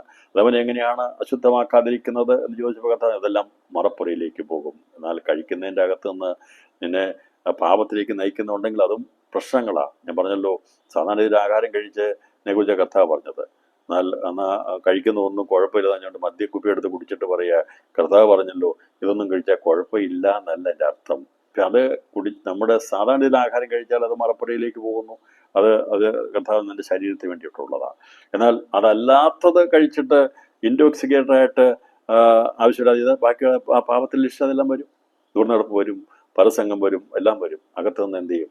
ഇതിനെ ഉത്തേജിപ്പിക്കും. അകത്തുനിന്ന് വരുന്ന പാപത്തിൻ്റെ കാര്യങ്ങളെ ഉത്തേജിപ്പിക്കുന്നത് കഴിച്ചു കഴിഞ്ഞാൽ നിശ്ചയമായിട്ടും അത് കഴിക്കാൻ പാടില്ല. അപ്പം അതുകൊണ്ട് ഇത് ഞാൻ പറഞ്ഞു, ഇപ്പം ഇതൊക്കെ പറയാൻ കാരണം എല്ലാത്തിനും കൗണ്ടർ ചോദ്യങ്ങളുണ്ടാകും. എങ്ങനെയെങ്കിലും ഏതെങ്കിലും വിധത്തിൽ മദ്യപിക്കാനോ ഏതെങ്കിലും വിധത്തിൽ ഉള്ള കാര്യങ്ങൾക്ക് വേണ്ടി മനുഷ്യൻ എപ്പോഴും കൗണ്ടർ ചോദ്യം കണ്ടുപിടിച്ചുകൊണ്ടിരിക്കും. ഇതിൻ്റെ വചനം കൂടുതലും പഠിക്കുന്നത്, മനുഷ്യൻ പഠിക്കുന്നത് ഇതിൽ നിന്ന് എങ്ങനെ പാപം ചെയ്യാമെന്നാണ് മനുഷ്യൻ പഠിക്കുന്നത്, അല്ലാതെ എങ്ങനെ ഗുണപ്പെടാമെന്നല്ല.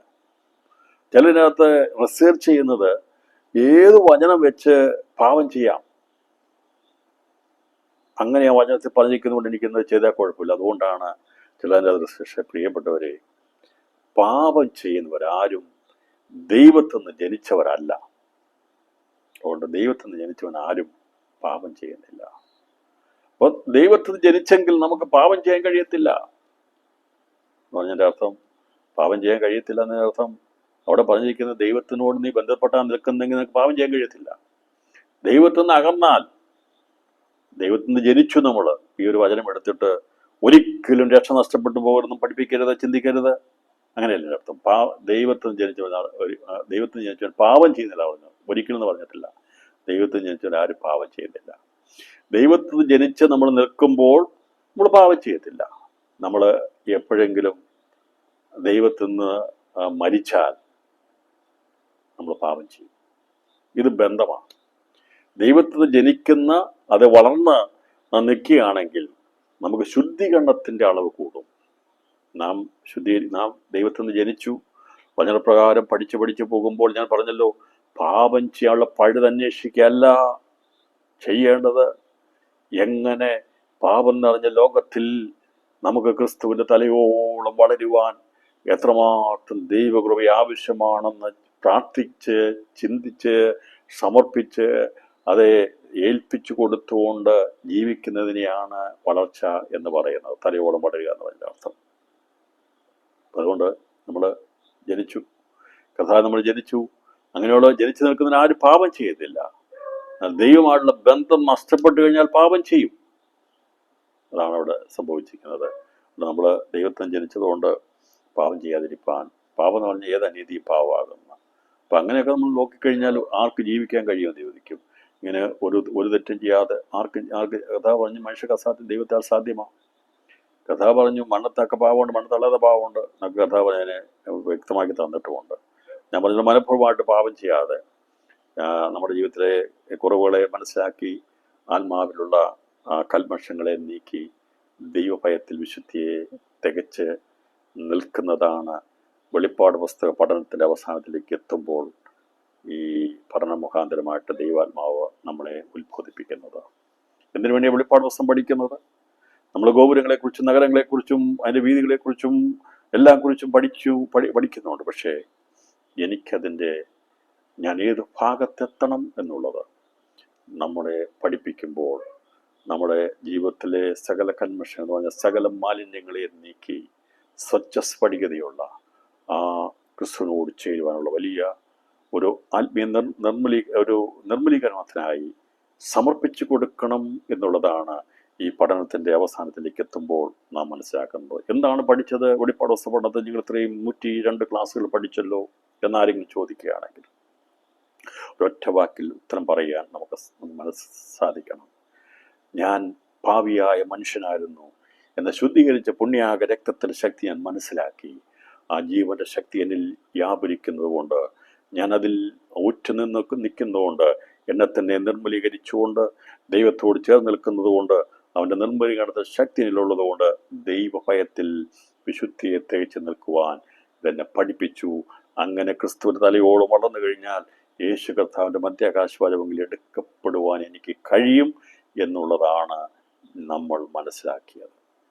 അതുകൊണ്ട് ദിവസങ്ങളിൽ കർത്താവ് മനുഷ്യനെ വിഭജിക്കുന്ന 3 വിഭജനമുണ്ടാകുമ്പോൾ ദൈവത്തിൻ്റെ കൃപയാൽ ഇന്ന് രാത്രി സന്ദേശം കേൾക്കുന്ന ആരെങ്കിലും ഇതുവരെയും ജീവനീരുറവയായിട്ട് ബന്ധമില്ലാത്ത അവിശ്വാസിയോ അത് ഭീരുക്കളോ അവിശ്വാസിയോ ആണെങ്കിൽ ഞാൻ അതേക്കുറിച്ച് വിവരിക്കുന്നതായിരിക്കും. എന്താണ് ഭീരുത്വം, എന്താണ് അവിശ്വാസം, എന്താണ് അറയ്ക്കപ്പെടുന്നതിനെക്കുറിച്ച് വിവരിക്കും. അതിന് മുമ്പായിട്ട് നമുക്ക് ദൈവത്തിൻ്റെ കൃപയാൽ നാം ആരായിരുന്നു? നാം ഈ ജീവനിറവയായിട്ട് ബന്ധമില്ലാത്തവർ. ജനിച്ചപ്പോൾ ദൈവമായിട്ട് ബന്ധമുണ്ടായിരുന്നു. വളർന്നപ്പോൾ പാപത്തിലേക്ക് പോയി. ബാല്യപ്രായം കഴിഞ്ഞ് ശരിയും തെറ്റും തിരിച്ചറിയാൻ കഴിഞ്ഞപ്പോൾ ഒരൊറ്റ മനുഷ്യൻ പോലും അവൻ്റെ ശരിയും തെറ്റും തിരിച്ചറിയാവുന്ന പ്രായം മുതൽ ഗുണം മാത്രം ചെയ്ത ഒരുത്തൻ പോലുമില്ല. എല്ലാവരും പാപം ചെയ്ത് ദൈവദേശം നഷ്ടമാക്കി കളഞ്ഞു എന്ന വചനപ്രകാരം നമുക്ക് ലഭിച്ചിരിക്കുന്ന അറിവനുസരിച്ച് പാപത്തിലേക്ക് പോയി. എന്നാൽ കൃപയാൽ യഥാർത്ഥമായ തിരിച്ചറിവുണ്ടായി ക്രിസ്തുവിനെ മനസ്സിലാക്കി പാവിയാന്ന് മനസ്സിലാക്കി നാം നിത്യരക്ഷയുടെ കാരണമായ ക്രിസ്തുവിനെ സ്വീകരിച്ചു കഴിഞ്ഞപ്പോൾ നമ്മുടെ പാപം ക്ഷമിക്കപ്പെട്ടു കിട്ടി. അതിനുശേഷമായി നാം അതിൻ്റെ അവകാശത്തിൽ നിന്നും നിത്യ നരകാത്തിൽ നിന്ന് വിടുതൽ പ്രാപിച്ചു. രണ്ടാമത്തെ മരണത്താൽ ദോഷം വരികയില്ല എന്ന് പറഞ്ഞാൽ, രണ്ടാമത്തെ മരണം എന്ന് പറഞ്ഞാൽ ഒടുക്കത്തെ നാളിൽ നടക്കുന്ന അന്ത്യന്യായവിധിയുണ്ട്. അതുപോലെ കർത്താവ് പ്രത്യക്ഷപ്പെടുമ്പോൾ ജീവനോട് ഇരിക്കുന്നതുകൊണ്ട് ആണ് അന്നും അന്ത്യന്യായവിധിയുണ്ട്. രണ്ടാം മരണമാകുന്ന നരകത്തിലേക്ക് പോകാതിരിക്കാൻ ദൈവം നമ്മളെ രക്ഷിച്ചു. അത് നമ്മുടെ പ്രാരംഭ സ്റ്റെപ്പാണ്. അത് മുഖാന്തരമായി ജീവ നീരുറവയിൽ നിന്ന് കുടിപ്പാൻ നമുക്ക് യോഗ്യതയുണ്ടായിരുന്നു. എന്നാൽ അതിൽ നിന്ന് നമ്മൾ പടിപടിയായി പ്രാർത്ഥനയിലൂടെ ദൈവസന്നിധിയിൽ നമ്മുടെ ആഗ്രഹത്തോടെ നാം മുന്നേറി കഴിയുമ്പോൾ നമുക്ക് ലഭിക്കുന്നത് ജീവ നീരുറവയുടെ അവകാശികളായി തീരാൻ സാധിക്കും. ലോകത്തെയും ജഡത്തെയും സാത്താനെയും ജയിക്കുന്നവരാണ് ജീവനീരോർവയാകുന്ന ക്രിസ്തുവിൻ്റെ അവകാശികൾ. നാം അവകാശികളാകുന്നു. നാം ആരാകുന്നു? നാം ക്രിസ്തുവിൽ അവകാശികളാണ്. വെളിപ്പാട് പുസ്തകം പഠനം കൊണ്ട് എന്താ മനസ്സിലായത്? അതെ, എനിക്ക് ലോകത്തെ ജയിക്കണം, ജഡത്തെ ജയിക്കണം, എനിക്ക് സാത്താനെ ജയിച്ച് ജയാളിയായി എനിക്ക് അവനെ അവകാശമായി നാം ക്രിസ്തുവിൽ അവകാശികളാകണം. അത് നമ്മുടെ ആവശ്യം എന്താണ്? നാം അവൻ്റെ അവകാശമുള്ളവരാണ്. അതെ, കർത്താവ് വാഗ്ദത്തം ചെയ്ത പ്രാപിക്കുന്ന ആ മുഴുവനും പ്രാപിക്കാനുള്ള അവകാശം നേടിയെടുക്കുന്നവരെയാണ് കൃപയാൽ ജയാളികളെന്ന് വേദപുസ്തകം അതിനെ തന്നിരിക്കുന്ന യഥാർത്ഥമായ അർത്ഥം അതാണ്. ആരാണ് ജയാളികൾ എന്ന് പറയുമ്പോൾ? ലോകത്തെ ജയിക്കാൻ കൃപ പ്രാപിക്കുന്നവർ, ജഡത്തെ ജയിക്കാൻ കൃപ പ്രാപിക്കുന്നവർ, സാത്താനെ ജയിച്ച് ജയാളികളാകണം. കർത്താവ് ആഗ്രഹിക്കുന്നത് ആ ഒരു പദവി നമുക്ക് തന്നിരിക്കുക. നാം ജയാളികളുടെ കൂട്ടത്തിലായി ജീവനുരവറയാകുന്ന ക്രിസ്തുവിന് അവകാശികളായി തീർന്നു. കൂട്ടവകാശികളാണ് നാം. ക്രിസ്തുവിന് കൂട്ടവകാശികളായി തീർന്നു. രാത്രിയിൽ ആ ഒരു ബന്ധത്തിലേക്ക് ഈ ക്ലാസ് നമ്മെ നയിക്കുകയാണ്. ക്രിസ്തുവിൽ കൂട്ടവകാശിയായി തീരണം. അതെ വല്ലപ്പോഴും നമുക്ക് കുടിക്കാനുള്ള ഒരു പദവിയല്ല. കർത്താവിൽ കൂട്ടവകാശികളായി തീരുവാൻ പരിശുദ്ധാത്മാവ് നമ്മെ നിർബന്ധിക്കുമ്പോൾ രാത്രി സമർപ്പിച്ചു കൊടുക്കണം. കർത്താവെ, അങ്ങയോട് കൂട്ടവകാശിയായി തീരുവാൻ അങ്ങയുടെ ജീവന്റെ രക്തം ഞങ്ങൾക്ക് വേണ്ടി ഉറ്റി തന്നത് ആ ജീവനുമായി ഒരു നാളും പിരിയാത്ത ഒരു ബന്ധത്തിലേക്ക് എത്തിച്ചേരുവാൻ വേണ്ടിയാ. രാത്രി ദൈവാത്മാവ് ഈ സന്ദേശത്തിലൂടെ നമ്മുടെ ഹൃദയത്തോട് സംസാരിക്കുന്നത് നാം ഒരിക്കലും പിരിയാത്ത ഒരു ബന്ധം യേശുമായി നാം ഉണ്ടാക്കിയെടുക്കണം. ക്രിസ്തുമായൊരു വലിയ ബന്ധത്തിലേക്ക് എത്തുവാൻ ഇന്ന് രാത്രി ദൈവാത്മാവ് നമ്മെ ഉത്തേജിപ്പിക്കുകയാണ്. പിരിയ ബന്ധത്തിലേക്ക് എത്തണം. ഒരിക്കലും അറ്റുപോകാത്ത ആ ബന്ധത്തിനാണ് അവകാശിയായിത്തീരാൻ സാധിക്കുന്നത്. അതിനെയാണ് അവകാശികൾ എന്ന് പറഞ്ഞിരിക്കുന്നത്. പറഞ്ഞാൽ ക്രിസ്തുവിൻ്റെ മണവാട്ടിയോട് ബന്ധത്തിൽ പറഞ്ഞിരിക്കുന്നത് ഭർത്താവിനുള്ളതെല്ലാം അവള് അവകാശിയാണ്. അല്ലേ? എന്തെങ്കിലും മാറ്റിവെക്കാറുണ്ടോ? ഭാര്യ ഭർത്ത ബന്ധത്തിൽ എന്തെങ്കിലും മാറ്റിവെക്കാറുണ്ടോ? ഇത് നിന്റെ അതല്ലെന്ന് പറഞ്ഞ് മാറ്റിവെക്കാൻ കഴിയുമോ? ഒരു പക്ഷേ വസ്തുക്കളോ FD ഒക്കെ പേര് കാണുമായിരിക്കും. ഞാൻ പറഞ്ഞല്ലോ, അത് അങ്ങനെ വണ്ടിയൊക്കെ എല്ലാവരുടെയും രണ്ടുപേരുടെയും പേര് എഴുതി വെക്കാൻ പറ്റത്തില്ല. അവരൊക്കെ സ്കൂട്ടർ വാങ്ങിച്ചു, ഞാനും ഭർത്താവും ഒന്നിച്ചാ നിൽക്കുന്നത് പറഞ്ഞാൽ അവരുടെ രണ്ടുപേരുടെ പേര് എഴുതി വെക്കാൻ പറ്റുമോ? വസ്തുവാണ് എഴുതി വെക്കാൻ എനിക്ക് എല്ലായിടത്തും പറ്റില്ല. ഞാൻ പറഞ്ഞാൽ അങ്ങനെയുള്ള അമിതമായിട്ടുള്ളതൊന്നും വേണ്ട. എന്ന് പറഞ്ഞാൽ അതിൻ്റെ അകത്ത് ബന്ധത്തിനകത്ത് സ്നേഹമുണ്ടെങ്കിൽ ക്രിസ്തുമായിട്ടുള്ള സ്നേഹത്തിൻ്റെ തികവിനെയാണ് ഈ കൂട്ടവകാശി എന്ന് പറഞ്ഞിരിക്കുന്നത്. ക്രിസ്തുമായിട്ടുള്ള സ്നേഹത്തിൻ്റെ കൂട്ടവകാശം നമ്മൾ പറഞ്ഞിരിക്കുക. ഭാര്യ ഭർത്താവ്. അതുകൊണ്ടാണ് ആത്മമണവാട്ടി എന്നുള്ള ബന്ധമല്ലാതെ വിവാഹമൊന്നും അവിടെ നടക്കാനൊന്നും പോകുന്നില്ല. ആരും വിചാരിക്കും സ്വർഗത്തിൽ പോയി മിന്നുകെട്ടോ താലികെട്ടോ ഒന്നുമില്ല. അങ്ങനെ അവിടെ പ്രത്യേകതയൊന്നുമില്ല. കർത്താവിൽ ഒന്നാക്കി ചേർക്കുന്നതേ ഉള്ളൂ. അവനെ കൂട്ടവകാശികളാക്കി നമ്മെ തീർക്കുന്നതാണ് കുഞ്ഞാടിൻ്റെ കല്യാണ നാളിൽ നടക്കുന്നത്. അതവിടെ ആർപ്പും കൊലവയൊക്കെ ഇട്ടുകൊണ്ട് അവിടെ രണ്ടുപേരുടെ കൈ കൊടുത്ത് അങ്ങനെയുള്ള പരിപാടിയൊന്നും സ്വർഗത്തിലില്ല. പക്ഷേ സ്വർഗം അവിടെ വിവാഹം എന്ന് പറഞ്ഞിരിക്കുന്ന നമുക്ക് മനസ്സിലാകുന്ന രീതി പറഞ്ഞിരിക്കുന്നതാണ്. കൂട്ടവകാശിയായി തീർന്നു. പിതാവിനുള്ളതെല്ലാം പുത്രനുള്ളതാണ്. പുത്രനുള്ളതെല്ലാം ഇതിനകത്ത് പറയാൻ സാധിക്കുമോ? അവനോട് ചേരുന്ന അവകാശം ജയിക്കുന്നവർക്കുള്ളതാണ് ഈ അവകാശം. ജയാളികളാകാൻ നമ്മെ ഈ പഠനം അതിൻ്റെ നിലവാരത്തിലേക്ക് എത്തട്ടെ. രാത്രിയിൽ അതിലേക്ക് എത്തിച്ചേർന്നിട്ടില്ലെങ്കിൽ ഈ 3 കൂട്ടത്തിൽ ഏതിലാണോ നിങ്ങൾ ഉൾപ്പെടുന്നത്, അത് മറ്റാരും ഉത്തരവാദികളല്ല. നമ്മൾ തന്നെയാണ് അതിന് ഉത്തരവാദിത്വം കൊടുക്കേണ്ടത്. ദൈവസന്നിധി നാമാണ് അതിന് എൻ്റെ ജീവിതത്തെക്കുറിച്ച് എനിക്ക് മാത്രമേ ഉത്തരവാദിത്വം ഏറ്റെടുക്കാൻ കഴിയത്തുള്ളൂ. ഞാൻ ജീവിത നിറവയായിട്ട് ബന്ധപ്പെട്ട് നിൽക്കണമോ? ജീവനിറവയിൽ അത് ബന്ധമുള്ളതായി തീരണമോ? ജീവനിറയുന്ന അവകാശമായി തീരണമോ എന്നുള്ളത് തീരുമാനിക്കേണ്ടത് ഇൻഡിവിജ്വലാണ്, ഓരോരുത്തരുമാണ്. അതുകൊണ്ടാണ് ഒരു തിരിച്ചറിയാവുന്ന ഒരു അവസ്ഥ വരുമ്പോൾ, അത് പറഞ്ഞാൽ വിശ്വസിക്കാൻ പ്രായമുള്ളപ്പോൾ മാത്രം ദൈവസഭയിൽ ഓരോരുത്തരെയും അംഗങ്ങളാക്കി തീർക്കുന്നത്. ഇത് ജനിച്ചു വീഴുന്ന എല്ലാവർക്കും ഉള്ളതല്ല. എന്നാൽ വിശ്വാസ ജീവിതത്തിൽ ജനിച്ചു വീഴുന്നവർക്ക് ലഭിക്കുന്നതാണ്.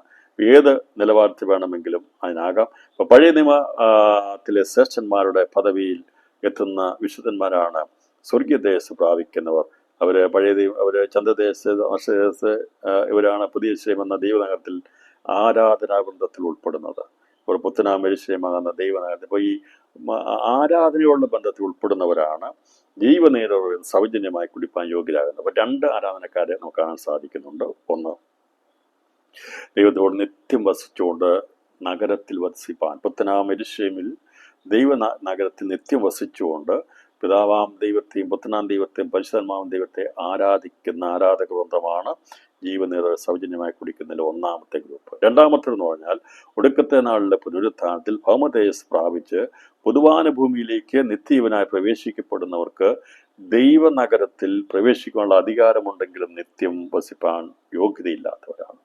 അപ്പോൾ ഇവര് സ്വർഗീയദേശ ജീവനിർവ്വഹണ കുടിപ്പാൻ യോഗ്യതയുള്ളവർ സ്വർഗീയദേശ് പ്രാപിക്കുന്നവർ വിശുദ്ധ നഗരത്തിലെ ആരാധനക്കാരായിരിക്കുമ്പോൾ ഭൗമതേജസ് പ്രാപിക്കുന്ന നീതിമാന്മാരാണ് പൊതുവാനുഭൂമിയിലെ ആരാധനക്കാരായിത്തീരുന്നത്.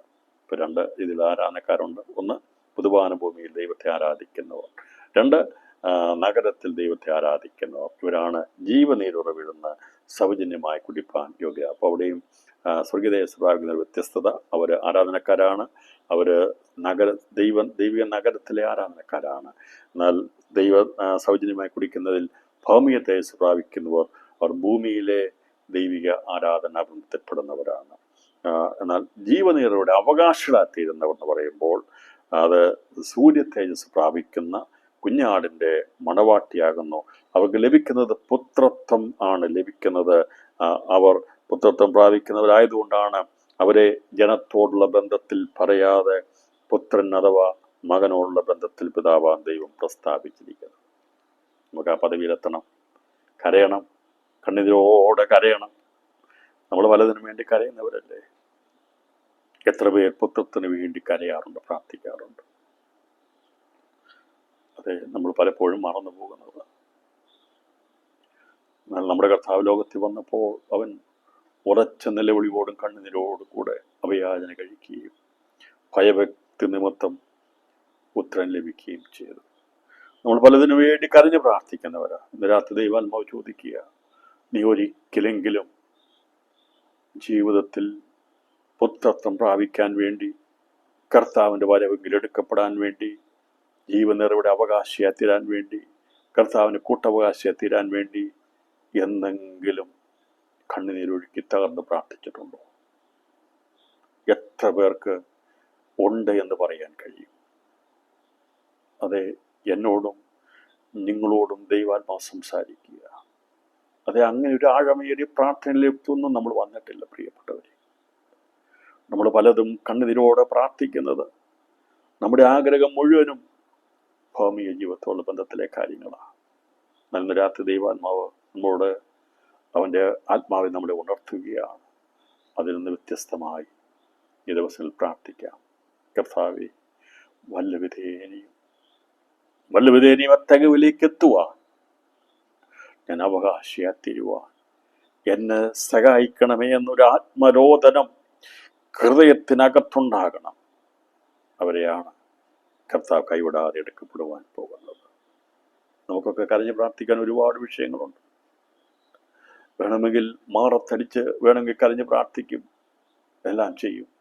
പക്ഷേ നാം ആത്മാർത്ഥമായി ദൈവത്തിന് തകർച്ചയോടെ ദൈവിക വിശുദ്ധിക്ക് വേണ്ടി, കർത്താവിന് വേണ്ടി ഒരുക്കപ്പെടുവാൻ വേണ്ടി നാം പ്രാർത്ഥിച്ചിട്ടില്ല എങ്കിൽ നമ്മുടെ പ്രാർത്ഥന മുഴുവനും ഇവിടുത്തെ ആവശ്യത്തിന് വേണ്ടിയുള്ളതാണ്. എന്നാൽ ഇനി മുതൽ നമുക്ക് പ്രാർത്ഥിക്കാം. നമ്മുടെ കുഞ്ഞുങ്ങൾക്ക് വേണ്ടി പ്രാർത്ഥിക്കാം. അതേ കർത്താവേ, അവരെ നീ തള്ളപ്പെട്ട് കളയുകയോ അല്ലെങ്കിൽ ഇവിടെ ശേഷിക്കപ്പെടുന്നൊരു കൂട്ടത്തിലാകപ്പെടാതെ കർത്താവേ, വരവെങ്കിൽ എടുക്കപ്പെടുവാൻ ഇടയാകണമേ എന്ന് കഴിഞ്ഞ ദിവസം ഞാൻ നേരെ പഠിപ്പിച്ചപ്പോൾ പറഞ്ഞല്ലോ. ദൈവസഭയിൽ നിന്ന് എടുക്കപ്പെടാത്തവരെ തള്ളപ്പെട്ടവരെന്നോ കൈവിടപ്പെട്ടവരോ അല്ല ദൈവം പറയിക്കുന്നത്. അവർ ശേഷിക്കപ്പെടുന്നവരാണ്. സ്ത്രീയുടെ സന്ധ്യ ശേഷിക്കപ്പെടുന്നവരാണ്. നമുക്ക് ആ തികവിലേക്ക് എത്താൻ കഴിഞ്ഞിട്ടില്ലെങ്കിൽ, അവകാശിയായി തീരാൻ കഴിഞ്ഞിട്ടില്ലെങ്കിൽ, നാം ശേഷിക്കപ്പെടുന്ന ഒരു കൂട്ടത്തിൽപ്പെടും. ചന്ദ്രദേശം പ്രാപിക്കുവാനുള്ള അല്ലെങ്കിൽ അത് ലഭിക്കുന്നില്ലെങ്കിൽ ഭൗമദേശം പ്രാപിക്കാനുള്ളവരുടെ 30 മേനിലേക്ക് മാറ്റപ്പെടും. നാം തള്ളപ്പെട്ടു പോകുകയല്ല. കർത്താവിൻ്റെ വരവെങ്കിൽ ഈ തികവിലേക്ക് എത്തിയിട്ടില്ല എങ്കിൽ, ഈ ജീവനേരയുടെ അവകാശിയായി തീരാൻ നമുക്ക് കഴിയുന്നില്ലെങ്കിൽ, 30 മേനിയോ 60 മേനിയോ ആണെങ്കിൽ തള്ളപ്പെട്ടു പോകത്തില്ല, കൈവിടപ്പെട്ടു പോകത്തില്ല. പക്ഷേ ഈ ജീവനീരറവയുടെ സൗജന്യമായി കുടിപ്പാനുള്ള യോഗ്യതയാണ് ഉള്ളത്. അത് മതിയെങ്കിൽ അത് ഓരോരുത്തരുടെയും ഇഷ്ടമാണ്. എന്നാൽ എനിക്ക് അവകാശിയായി തീരണമെന്ന് ആഗ്രഹമുള്ളവർ ദിവസങ്ങൾ കരഞ്ഞ് പ്രാർത്ഥിക്കണം. ദൈവത്തിന് നമ്മളെ തന്നെ സമർപ്പിക്കണം. നമ്മുടെ കുറവുകളെ കണ്ടെത്തണം. നമ്മുടെ പ്രാർത്ഥനയിൽ വന്നിരിക്കുന്ന കുറവുകൾ, അതുകൊണ്ട് കർത്താവ് പറഞ്ഞത്, വീണ്ടും പോലെ പ്രാർത്ഥിപ്പാൻ നിങ്ങൾക്ക് അറിയത്തില്ലല്ലോ. മനസ്സിലായോ? എന്താ പറഞ്ഞതിൻ്റെ അർത്ഥം മനസ്സിലായോ? പ്രാർത്ഥനയെക്കുറിച്ച് പറഞ്ഞത് ദൈവാത്മാ പറഞ്ഞിട്ടില്ലേ? വേണ്ടതുപോലെ പ്രാർത്ഥിപ്പാൻ നമുക്ക് കഴിഞ്ഞിട്ടില്ല. ഞാനിന്ന് രാത്രിയിൽ എല്ലാവരോടും ചോദിക്കുകയാണ്, നമ്മൾ എത്ര പ്രാവശ്യം ആത്മാർത്ഥമായി പ്രാർത്ഥിച്ചിട്ടുണ്ട് കർത്താവിൻ്റെ വരവിന് വേണ്ടി ഒരുക്കപ്പെടുവാൻ വേണ്ടി? തകർന്ന ഹൃദയത്തോടെ കണ്ണുനീരോടെ എത്ര പേർ പ്രാർത്ഥിച്ചിട്ടുണ്ട്? ഇതുവരെയും പ്രാർത്ഥിച്ചിട്ടില്ലെങ്കിൽ ഇനി മുതൽ എങ്ങനെയാണ് പ്രാർത്ഥിക്കേണ്ടതെന്ന് പരിശുദ്ധാത്മാവ് വെളിപ്പെടുത്തന്നിരിക്കുക. പ്രാർത്ഥിക്കേണ്ടത് പോലെ നാം പ്രാർത്ഥിച്ചിട്ടില്ല, എന്നാൽ തികവിലേക്ക് എത്തിക്കുവാൻ കർത്താവ് നമ്മെ സഹായിക്കട്ടെ. നമ്മുടെ പുറമേയുള്ള എല്ലാവരും കൂടി വരുമ്പോൾ ഉള്ള പ്രാർത്ഥനയല്ല, വ്യക്തിപരമായ ജീവിതത്തിൽ ദൈവത്തിൽ മുട്ടുമടക്കി ഓരോ ദിവസം കിടക്കുമ്പോഴും എഴുന്നേൽക്കുമ്പോഴും എങ്കിലും, ദൈവമേ, എന്നെ അങ്ങയുടെ വരവിനായിട്ട് ഒരുക്കണമേ, അതിനുവേണ്ടി എൻ്റെ ജീവിതത്തെ സഹായിക്കണമെന്നുള്ള ഒരാഗ്രഹത്തോടെ ആയിരിക്കണം നമുക്ക് മുട്ടുമടക്കാൻ കഴിയുമെങ്കിൽ മുട്ടുമടക്കി പ്രാർത്ഥിച്ചെഴുന്നേൽക്കുന്നത്. നാം കിടക്കുമ്പോൾ ദൈവത്തോട് പറഞ്ഞ, കർത്താവേ, ഇന്നത്തെ പ്രവൃത്തിയെല്ലാം കഴിഞ്ഞിട്ട് ജീവിതത്തെ കുറവുകളെല്ലാം ക്ഷമിക്കണമേ. കർത്താവേ, അങ്ങയുടെ വരവ് ആണെങ്കിൽ എന്നെ അങ്ങയുടെ വരവെങ്കിൽ എടുക്കുവാൻ അങ്ങേക്ക് പ്രസാദം തോന്നണമേ, കരുണ തോന്നണമേ എന്നുള്ള ഒരു പ്രാർത്ഥനയോടെ നമുക്ക് ഒരു ദിവസം നമുക്ക് കിടന്നുറങ്ങാം. നമ്മുടെ ജീവിതത്തിൻ്റെ ആരംഭവും നമ്മുടെ ജീവിതത്തിൻ്റെ രാത്രിയിൽ ഉറങ്ങാൻ പോകുന്ന സമയത്തും എൻ്റെ അവസാനവും ആരംഭത്തിലും അവസാനത്തിലും കർത്താവ് കൂടെ ഉണ്ടായിരിക്കണം. ആത്മമണവാളിൽ കൂടെ ഉണ്ടായിരിക്കണം. അവൻ നമ്മുടെ ജീവിതത്തിൽ ഉണ്ടായിരിക്കണം. അവനെ പിരിഞ്ഞൊരു ദിവസം നമുക്ക് വേണ്ട. അവനെ പിരിഞ്ഞൊരു അവസാനം നമുക്ക് വേണ്ട. അവൻ നമ്മുടെ ആരംഭവും അവസാനവും ആയിത്തീരട്ടെ. രാത്രി ഇതിനപ്പുറമായിട്ട് എനിക്ക് ഈ ക്രിസ്തീയ തികവിനെ കുറിച്ചുള്ള ബന്ധം എന്താണെന്ന് പഠിപ്പിക്കാൻ എനിക്ക് കഴിയത്തില്ല. ദൈവം എന്നെങ്കിലും വെളിപ്പെടുത്തുന്ന അതേക്കുറിച്ച് കൂടുതൽ പഠിപ്പിക്കാം. ഞാൻ പറഞ്ഞല്ലോ, ക്രിസ്തുമായിട്ടുള്ള വലിയ ഒരിക്കലും മാറ്റമില്ലാത്ത ഒരു ബന്ധത്തിലേക്ക് എത്തിച്ചേരുവാൻ വേണ്ടിയാ നാം ദൈവവചനം പഠിക്കുന്നത്. അറിവ് ചീർപ്പിക്കുന്നു, സ്നേഹമോ ആത്മീയ വർധന വരുത്തുന്നു. വചനം വായിക്കുകയും പഠിക്കുകയും ചെയ്യുമ്പോൾ അറിവ് നമ്മളെ ചീർപ്പിച്ച് കളയരുത്. അതെല്ലാം അറിയാവുന്ന ചിന്തയിലേക്ക് വരാതെ ആത്മീയ സ്നേഹമാണ് നമുക്ക് ആവശ്യം. നമ്മുടെ വർധനവിന് കാരണമായി തീരുവാൻ ദൈവം പഠനം നമ്മെ സഹായിക്കട്ടെ. അതുകൊണ്ട് ഇവിടെ പറയണം, ജീവനരുടെ അവകാശികളായി തീരുവാൻ വേണ്ടി ജയിക്കണം, ജയാളികളാകണം. നമ്മുടെ ജീവിതത്തിൽ നാം ജയാളികളാകണം. അതേ, ലോകത്തെ ജയിച്ച ദൈവകൃപയ്ക്കായി സ്തോത്രം ചെയ്യാം. അതെ, ജഡത്തെ ജയിപ്പാൻ കൃപ തന്നതിനായ ദൈവത്തിന് സ്തോത്രം ചെയ്യാം. അതെ, സാത്താനെ ജയിച്ച് ജയത്തിന്റെ കാഹളം മുഴക്കിക്കൊണ്ട് നാം ഉയരത്തിലേക്ക് പറന്നുയരുമെന്നുള്ളതാണ് അവനോട് അവകാശമായി തീരുവാനുള്ളതിനെ കുറിച്ച് പറയുന്നത്. മൂന്നാമത്തേതാണ്, ജീവനുരവയാകുന്ന കർത്താവുമായി ബന്ധമില്ലാത്ത ഇവരാണ് യഥാർത്ഥത്തിൽ തള്ളപ്പെട്ടു പോകുന്നവർ. ആരാണ് തള്ളപ്പെട്ടു പോകുന്നവർ? നീരുറവയാകുന്ന ദൈവമായി ഒരു ബന്ധമില്ലാത്തവരെയാണ്, രണ്ടാം മരണത്തിലേക്ക് പോകുന്നവരെയാണ് തള്ളപ്പെട്ടവർ എന്ന് പറയുന്നത്. കർത്താവിന്റെ വരവെങ്കിൽ എടുക്കപ്പെടാതിരിക്കുന്ന സകല ദൈവമക്കളും തള്ളപ്പെട്ടവരല്ല, അവര് ശേഷിക്കപ്പെടുന്നവരാണ്. അതിൽ 30 മേനിയുമുണ്ട്, 60 മേനിയുമുണ്ട്. എന്നാൽ ദൈവവുമായിട്ട് ബന്ധമില്ലാത്ത ഒരൊറ്റ എണ്ണത്തെ പോലും ഇതുമായിട്ട് ബന്ധമില്ല, അവരെക്കുറിച്ച് പറയുന്നത് തള്ളപ്പെട്ടു പോകുന്നവരെന്നാണ്. അപ്പോൾ കർത്താവിന്റെ വരവെങ്കിൽ സഭ എടുക്കപ്പെടുമ്പോൾ ഇവിടെ ശേഷിക്കപ്പെടുന്നവർ തള്ളപ്പെട്ടു പോകുന്നവരല്ല. ഈ വചനത്തെ അടിസ്ഥാനത്തിലാണ് പഠിപ്പിക്കുന്നത്. ആരാ തള്ളപ്പെട്ടു പോകുന്നവര്? നിത്യനരകാഗ്നിയിലേക്ക് പോകുന്നവരാണ്. കർത്താവിന്റെ വരവെങ്കിൽ കർത്താവ് സഭ എടുക്കപ്പെട്ടു കഴിഞ്ഞാൽ ഇവിടെ എല്ലാവരും തള്ളപ്പെട്ടു പോയവരാണെങ്കിൽ പിന്നീട് ആരാണ് ഇവിടെ ഉള്ളത് ദൈവിക പദ്ധതികൾ നടത്താൻ വേണ്ടി? ഇത്രയും കൂടി ഒന്ന് ചിന്തിച്ച പോരായിരുന്നു അതിൻ്റെ അർത്ഥം എന്താണെന്ന് മനസ്സിലാക്കാൻ വേണ്ടി.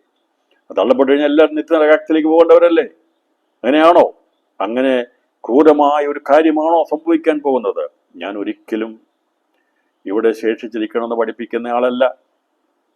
പക്ഷെ അതിൻ്റെ യാഥാർത്ഥ്യം പിന്നെയും രാത്രി ഓർപ്പിക്കുന്നത് പഠിപ്പിക്കുമ്പോൾ മനസ്സിലാക്കി തരികയാ.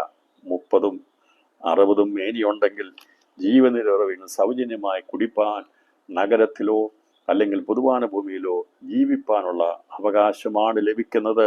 അവനോട് കൂടെ അവകാശിയായി തീരണമെങ്കിൽ ആ തികവിലേക്ക് എത്തണം. അവർ മാത്രമാണ് എടുക്കപ്പെടുന്നത്. അന്ന് അവർ മാത്രമേ പുനരുത്ഥാനം പ്രാപിക്കുകയുള്ളൂ. ബാക്കി മരിച്ചുപോയ നിത്യജീവൻ യോഗ്യതയുള്ളവരും അത് 60 മേനിയിലുള്ള നഗരത്തോട് ബന്ധത്തിൽ പുതിയ ബന്ധത്തിൽ യോഗ്യതയുള്ളവരാരും തള്ളപ്പെട്ടു പോയവരല്ല. ഓരോരുത്തരും താന്താന്റെ നിരയിലാണ്. 30 മേനിയിലുള്ള ദൈവസഭയിലുള്ള മനുഷ്യൻ മരിച്ചുപോയി, വിശുദ്ധന്മാർ കിടപ്പുണ്ട്. അവരിപ്പോഴെങ്ങും ഉണരത്തില്ല. ഒടുക്കത്തെ നാളിലെ പുനരുത്ഥാനത്തിൽ സമുദ്രമേ അവരെ ഏൽപ്പിച്ചു കൊടുക്കുകയുള്ളൂ. 60 മേനിയിൽ മരിച്ചുപോയ വിശുദ്ധന്മാരുണ്ട്. അവര് ഈ പറയുന്ന കർത്താവിൻ്റെ മധ്യാകാശ പ്രത്യക്ഷയിലൊരു ഉണർന്നു വരത്തില്ല.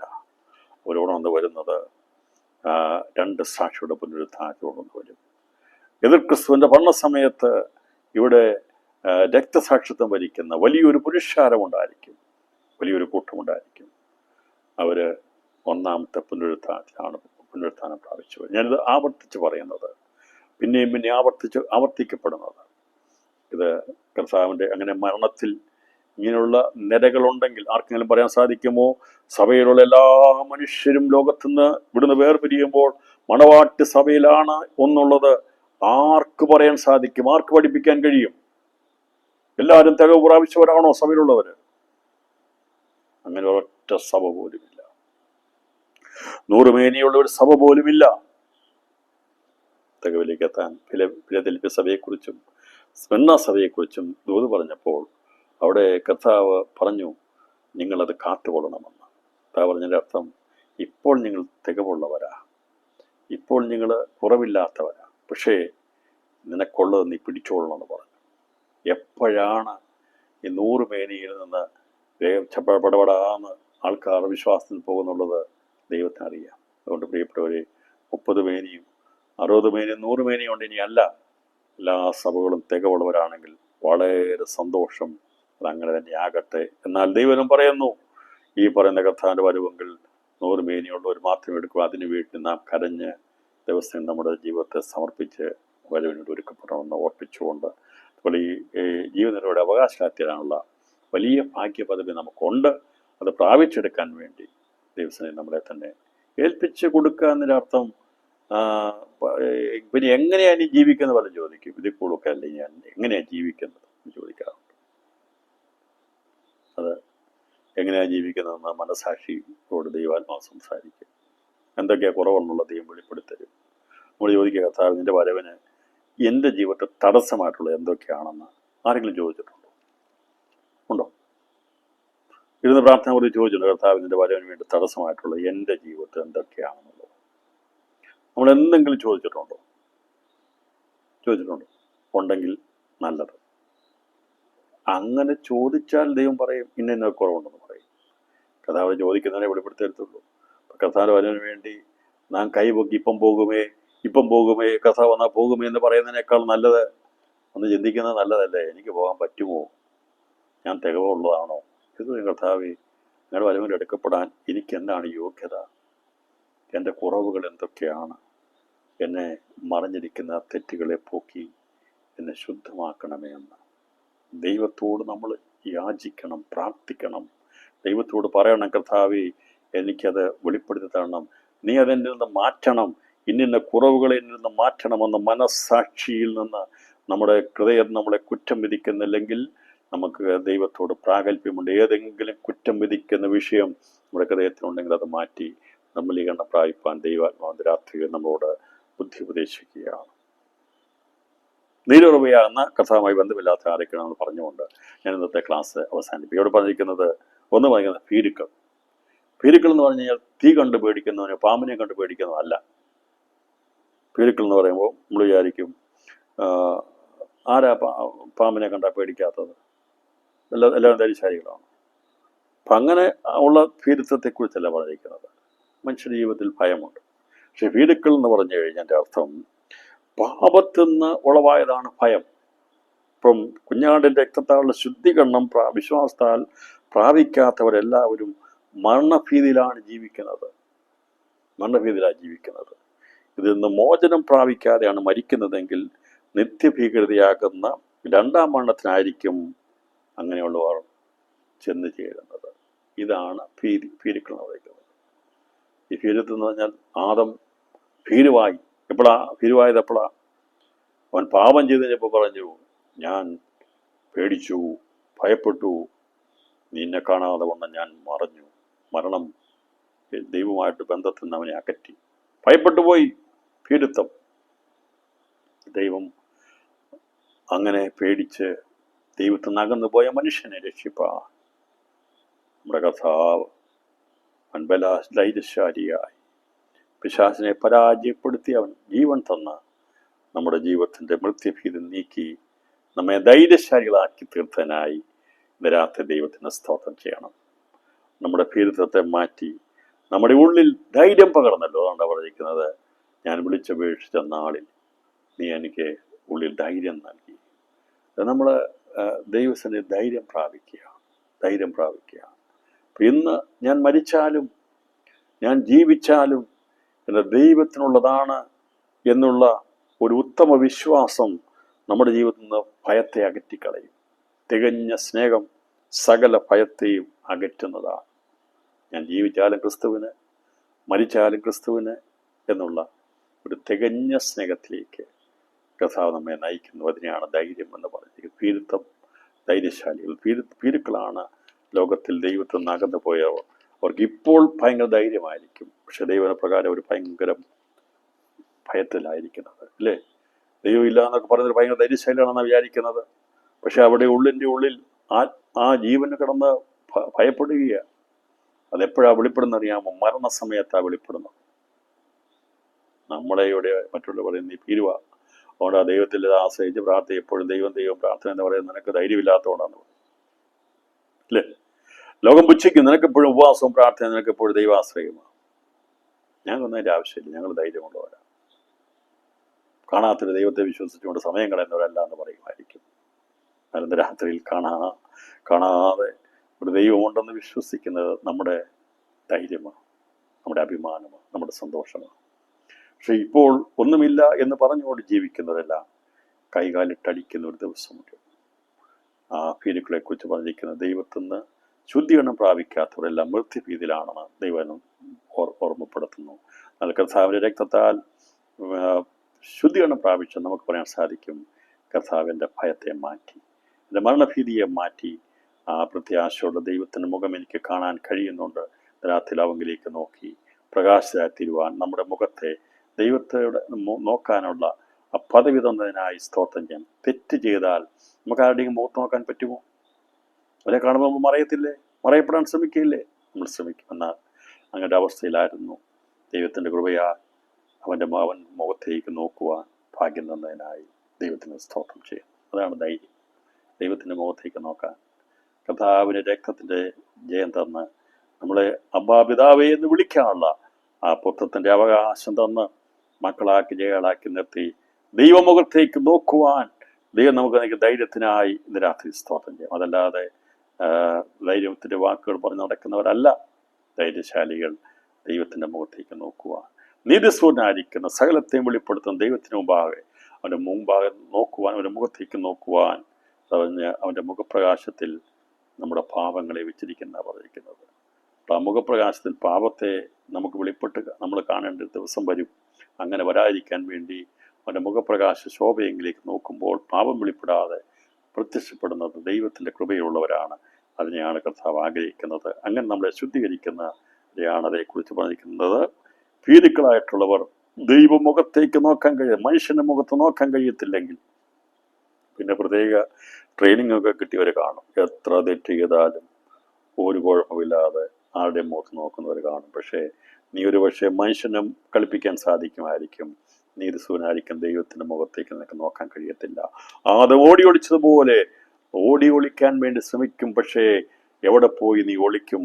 അതായത് ചോദിച്ചിരിക്കുന്ന സമുദ്രത്തിൽ ചെന്നാൽ അടിത്തട്ടിൽ പാർക്കാൻ അവിടെ നിന്റെ സാന്നിധ്യമുണ്ട്. എവിടെയും നിനക്ക് ഒളിക്കാൻ കഴിയത്തില്ല മനുഷ്യ. അതുകൊണ്ട് ദൈവത്തെ മറന്ന് ദൈവത്തിൽ നിന്ന് ഓടി ഒളിക്കാൻ കഴിയത്തില്ല. എല്ലാ നമ്മുടെ പ്രവൃത്തികളുമായി ദൈവത്തിൻ്റെ സന്നിധിയിൽ വെളിപ്പെടുമെന്നുള്ള ഒരു വിവേകത്തോടെ വേണം, ചിന്തയോടെ വേണം നാം ദിവസങ്ങളിൽ ജീവിക്കാൻ. മനുഷ്യൻ നിന്ന് നമുക്ക് മറച്ചു നിൽക്കാം, പക്ഷെ ദൈവത്തിൽ നിന്ന് മറയപ്പെടാൻ കഴിയാത്തത് കൊണ്ട് രാത്രിയിൽ ആ ഒരു നമുക്ക് ഉണ്ടായിരിക്കണം. എൻ്റെ ദൈവത്തിൻ്റെ മുമ്പിൽ നിൽക്കാൻ ദൈവം എനിക്കൊരു പ്രാഗൽഭ്യം തന്നിട്ടുണ്ട്. നമ്മുടെ ജീവിതത്തിൻ്റെ സ്വന്തം നീതിപ്രവൃത്തി കൊണ്ടല്ല, നമ്മെ ശുദ്ധീകരിച്ച് ദൈവത്തിൻ്റെ പരിശുദ്ധ തുണനിന്നുകൊണ്ട് പാപത്തിലേക്ക് അകപ്പെടാതെ കാത്തു സൂക്ഷിക്കുന്ന ദൈവസ്നേഹത്തിനായി സ്തോത്രം ചെയ്യുന്നു. രണ്ടാമത്തെ കുട്ടികൾ അവിശ്വാസികൾ എന്ന് പറഞ്ഞാൽ സത്യദൈവത്തെ വിശ്വസിക്കാതിരിക്കുന്ന ഒരു നാട് നിത്യജീവനെ കാണില്ല. വിശ്വാസം ഉത്ഭവിക്കാത്ത എല്ലാം പാപമാണ്. യഥാർത്ഥമായ വിശ്വാസം ഉണ്ടായിരിക്കണം. മനുഷ്യന്റെ ബുദ്ധിക്ക് തെളിവായി സൃഷ്ടികൾ ആ ദൈവത്തെ വെളിപ്പെടുത്തിയിട്ടും ദൈവത്തെ വിശ്വസിക്കാത്ത അവിശ്വാസികളുണ്ട്. അപ്പോൾ അതുപോലെ യേശുക്രിസ്തു പാപികളെ രക്ഷിപ്പാൻ ലോകത്തിൽ വന്നുവെന്ന് വിശ്വാസയോഗ്യ വചനത്തെ തള്ളിക്കളഞ്ഞ് അവിശ്വാസമുള്ള ഹൃദയത്തിന് ദുഷ്ടഹൃദയത്തിന് ഉടമകളായി സകല മനുഷ്യൻ നിത്യതയിൽ നരകാഗ്നിക്കാണ് ഓഹരിക്കാരാകുന്നത്. അതുകൊണ്ട് വിശ്വസിക്കാന്ന് പറഞ്ഞാൽ നിന്റെ വിശ്വാസം നിന്നെ രക്ഷിക്കുമെന്ന് പറഞ്ഞ് കാണുന്നതിനെല്ലാം വിശ്വസിക്കാനുള്ള ലൈസൻസ് ഇല്ല കർത്താവുന്നത്. ചിലരുടെ വാക്കാണ് നിന്റെ വിശ്വാസം നിന്നെ രക്ഷിക്കും. അങ്ങനെയാണോ? അല്ല, അതാ സന്ദർഭത്തിൽ പറഞ്ഞ കാര്യമാണ്. അതിനടുത്തൊരിക്കലും എല്ലാത്തിനോടും കൂടെ എല്ലാത്തിനും പോയി മുട്ടുമടക്കിയിട്ട് എൻ്റെ വിശ്വാസം ഇതിനെ രക്ഷിക്കുന്നു പറഞ്ഞാൽ രക്ഷിക്കത്തില്ല.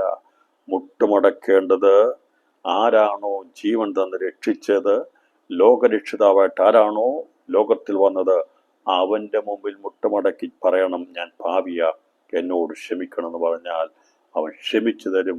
അതാണ് വിശ്വാസം. നാം വിശ്വാസത്താലാണ് രക്ഷിക്കപ്പെട്ട് നീതീകരിക്കപ്പെട്ടത്.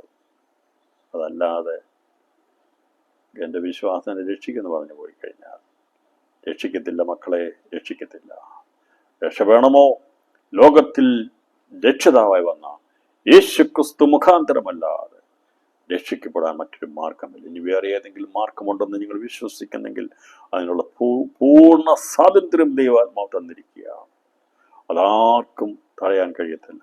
അത് ഓരോരുത്തരുടെയും മനസ്സാക്ഷി അനുസരിച്ച് ദൈവം ന്യായം വിധിക്കുമെന്ന വചനപ്രകാരം ഒക്കെ നമുക്ക് തിരിച്ചറിവുണ്ടാകുമ്പോൾ കുഞ്ഞാടിൻ്റെ രക്തത്താലുള്ള ശുദ്ധീകരണം പ്രാപിച്ചവർക്കായി, വിശ്വസിച്ചവർക്കായി നമ്മുടെ ദുഷ്ടഹൃദയത്തെ മാറ്റി നല്ലൊരു ഹൃദയത്തിനുടമകളായി തീരുവാൻ ദൈവം ഭാഗ്യം തന്നതിനായ സ്തോത്രം. ഇതാരെ അടിച്ചേൽപ്പിക്കുന്നതല്ല. വിശ്വാസം എന്നുള്ളത് ദൈവത്തിന് ആധികാരികത്തിലും ദൈവത്തിൻ്റെ അടിസ്ഥാനത്തിലും പറയുമ്പോൾ അത് പഠിപ്പിക്കണം. അത് പറയാതിരിക്കാൻ കഴിയത്തില്ല. അത് പറഞ്ഞേ മതിയാകുകയുള്ളൂ. അതുകൊണ്ട് നമുക്ക് ഏതിലും കാണുന്നതിലെല്ലാം വിശ്വസിക്കാനുള്ള നമുക്ക് സ്വാതന്ത്ര്യമുണ്ട്. പക്ഷേ ആത്മരക്ഷ വേണമോ, വിടുതൽ ആവശ്യമാണോ, നിത്യജീവൻ ആവശ്യമാണോ, മറ്റൊരു മാർഗമില്ല. ജീവൻ തന്ന ദൈവത്തിന് മാത്രമല്ലാതെ ജീവനെ രക്ഷിപ്പാൻ കഴിയത്തില്ല എന്നുള്ള സത്യമാണ്, യാഥാർത്ഥ്യമാണ്. അങ്ങനെയല്ലാത്തവരെല്ലാം അവിശ്വാസയുടെ ഗണത്തിൽ പെടുമെന്നുള്ളതും രാത്രിയിൽ തിരിച്ചറിയുന്ന നന്നായിരിക്കും. മൂന്നാമത്തെ കൂട്ടിയെക്കുറിച്ച് അറയ്ക്കപ്പെട്ടവർ. ആരാണ് അറയ്ക്കപ്പെട്ടവർ? അറയ്ക്കപ്പെട്ടവർ എന്ന് പറഞ്ഞതിൻ്റെ അർത്ഥം നമ്മൾ ദൈവത്തെ വിശ്വസിക്കെന്ന് പറയുകയും പ്രവൃത്തി കൊണ്ട് ദൈവത്തെ നിഷേധിക്കുന്നവരുമാണ് അറയ്ക്കപ്പെട്ടവർ. അല്ലേ? അവരെ അറയ്ക്കപ്പെട്ടവർ എന്ന് പറയുന്നത്. നമ്മൾ പറയുന്ന ആരാണ്? ചോദിക്കുമ്പോൾ പറയാം വിശ്വാസിയാണ്, നിങ്ങൾ വിശുദ്ധന്മാരുടെ കൂട്ടായ്മക്കാരാണ്, പ്രാർത്ഥിക്കുന്നവരാണ്, ആരാധിക്കുന്നവരാണ്, സത്യദൈവത്തെ ആരാധിക്കുന്നവർ. പക്ഷേ പ്രവൃത്തി കൊണ്ട് അവനെ നിഷേധിക്കുന്നു. ജീവിതത്തിൽ അതില്ല. അങ്ങനെയുള്ള ഒരു കഥാവിനെ അറയ്ക്കപ്പെട്ടവണ്ണ. അതേ കൂടി നിങ്ങൾ പേര് അറയ്ക്കപ്പെട്ടവണ്ണ. അതുകൊണ്ട് നമ്മുടെ ജീവിതത്തിൽ അറയ്ക്കപ്പെടാനുള്ള ദൈവം നമ്മളെ അറപ്പായിട്ട് കണക്കാക്കരുത്. സൈന്യത്തിൻ്റെ ദൈവപുസ്തകം വായിച്ചാൽ മതി അറയ്ക്കപ്പെട്ടവർ ആരാന്നുള്ള അതേക്കുറിച്ച് പറഞ്ഞിട്ടുണ്ട്. ദൈവത്തെ അറപ്പാണെന്നാണ് പറഞ്ഞിരിക്കുന്നത്. അതുകൊണ്ട് പ്രവൃത്തികൾ കൊണ്ട് ദൈവത്തെ നിഷേധിക്കുന്നവരെല്ലാം ദൈവത്തിന് അറയ്ക്കപ്പെട്ടവരാകുന്നു. നിങ്ങളുടെ നിത്യത്തിൽ നരകങ്ങൾ തള്ളപ്പെടുന്നത്. ഞാൻ പറഞ്ഞല്ലോ, നമുക്കിപ്പോൾ എല്ലാവരുടെ സർട്ടിഫിക്കറ്റ് വാങ്ങിച്ച് കൈവെക്കാനൊന്നും പറ്റത്തില്ല.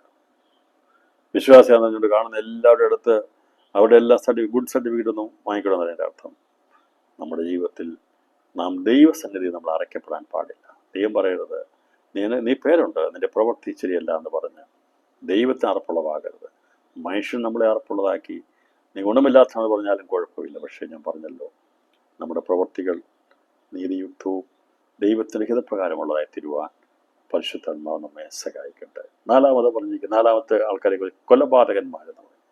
കൊലപാതകന്മാർ എന്ന് പറഞ്ഞാൽ മറ്റുള്ളവരെ കൊല്ലുവാനോ സ്വയമായിട്ട് കൊല്ലാനോ ദൈവം ഒരാളെ അനുവദിച്ചിട്ടില്ല. വേറെ ആരും നമ്മൾ കൊല്ലാൻ, അതുപോലെ നമ്മുടെ സ്വയമായിട്ട് ആത്മഹത്യ, അതൊരു കൊലപാതകമാണ്. അത് ചെയ്യാൻ ദൈവവ്യവസ്ഥ ചെയ്യുന്നില്ല. അങ്ങനെയുള്ള നിത്യനരകത്തിലേക്ക് പോകും.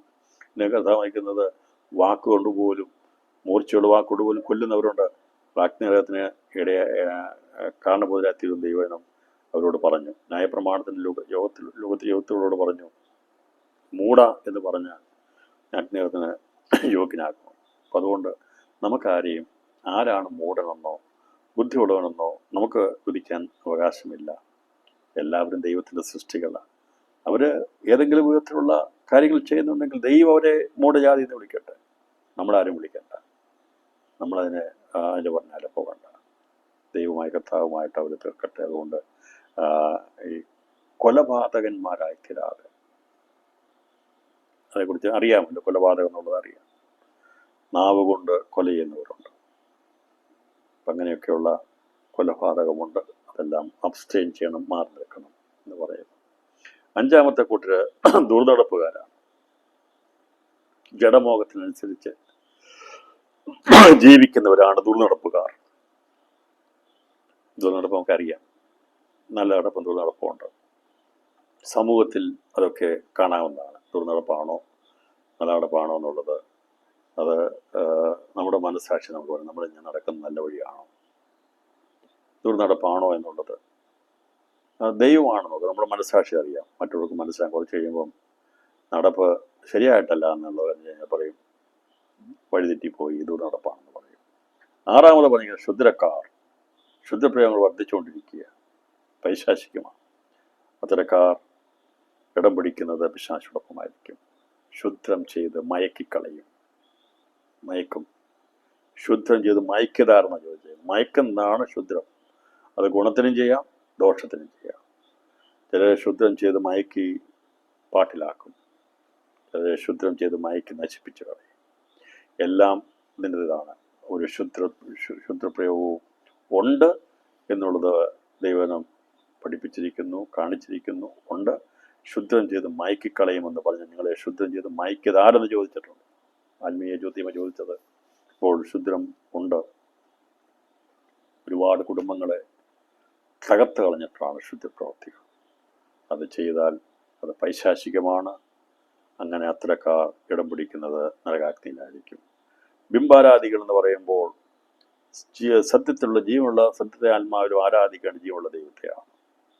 അതിന് പകരമായി ദൈവമെന്ന് പറഞ്ഞുകൊണ്ട് എന്തെങ്കിലും ഉണ്ടാക്കി വെച്ച് അതിന് മുമ്പിൽ നമസ്കരിച്ചാൽ ജീവനുള്ള ദൈവത്തെ ജീവനില്ലാത്ത വസ്തുക്കളോട് തുലനം ചെയ്തു കഴിഞ്ഞാൽ ദൈവത്തിന് ഏറ്റവും വെറുപ്പുള്ള കാര്യമാണ്.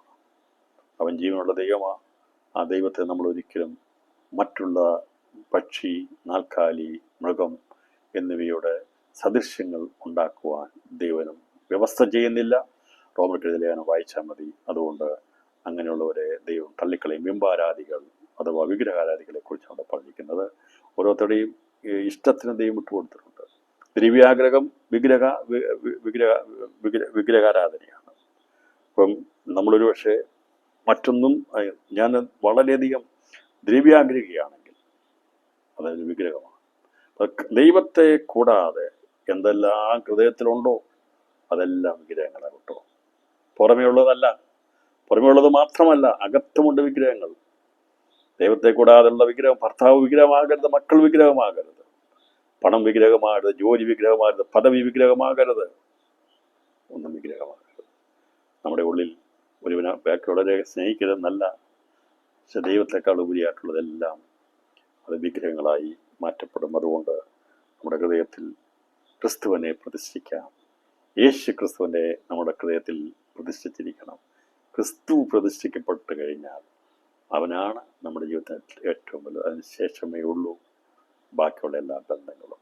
അതുകൊണ്ട് വിഗ്രഹാരാധികൾ, ബിംബാരാധികൾ എന്നുള്ളത് അവരർത്ഥത്തിൽ നമ്മൾ നോക്കുമ്പോൾ ദൈവത്തെക്കാൾ ഉപരിയായിട്ട് അപ്പനെയോ അമ്മയോ മകനെയോ മകളെയോ ആരെയെങ്കിലും ഇഷ്ടപ്പെട്ടാൽ ശിഷ്യനായി തീരാൻ കഴിയത്തില്ലെന്ന കർത്താവ് പറഞ്ഞതാ.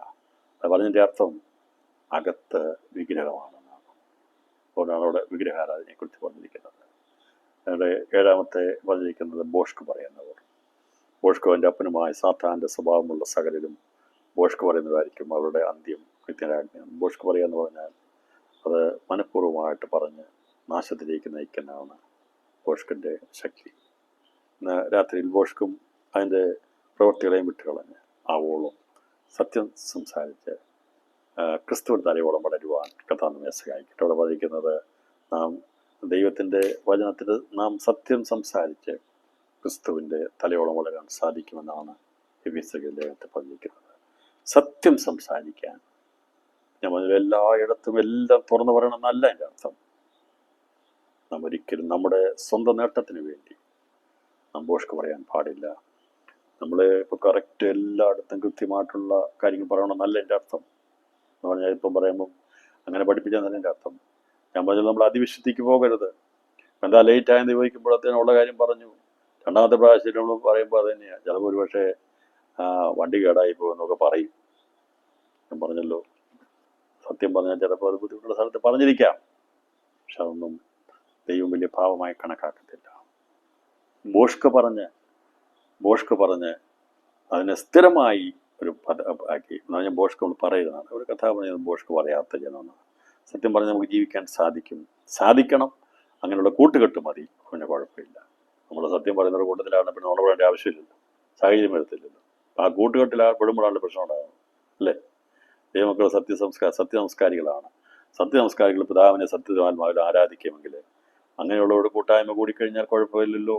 അപ്പം അതുകൊണ്ട് സത്യനമസ്കാരമായി തീരുവാൻ കർത്താവ് നമ്മെ സഹായിക്കട്ടെ. ബോഷ്ക്ക് പറയാതെ കർത്താവ് നമ്മെ ഞാൻ പറഞ്ഞല്ലോ, കള്ളത്തരം ഒട്ടും പറയാത്ത ഒരൊറ്റ മനുഷ്യൻ പോലും ലോകത്തിലില്ല. ഒരു വിശ്വാസവുമില്ല. എന്നാൽ നാം എന്തിനു വേണ്ടി ആണ് അങ്ങനെ പറയുന്നേണ്ടി വന്നത് എന്നുള്ളതിനെക്കുറിച്ച് ദൈവമാണ് അതിൻ്റെ തീരുമാനമെടുക്കുന്നത്. എന്നാൽ അത് ഞാൻ ദൂതൂടെ അവസാനിപ്പിക്കുമ്പോൾ ബോഷ്ക്ക് പറയുന്ന പിശാശ് അവൻ ബോഷ്കിൻ്റെ അപ്പനായി തീർന്നത് യഥാർത്ഥ അർത്ഥം എന്ന് പറഞ്ഞു കഴിഞ്ഞാൽ അവൻ കള്ളനാകുന്നു എന്ന് പറഞ്ഞതിൻ്റെ അർത്ഥം ദൈവത്തിന് ലഭിക്കേണ്ട ആരാധന മോഷ്ടിക്കുന്നതിനെയാണ് ബോഷ്കിൻ്റെ ശക്തി എന്ന് പറയുന്നത്.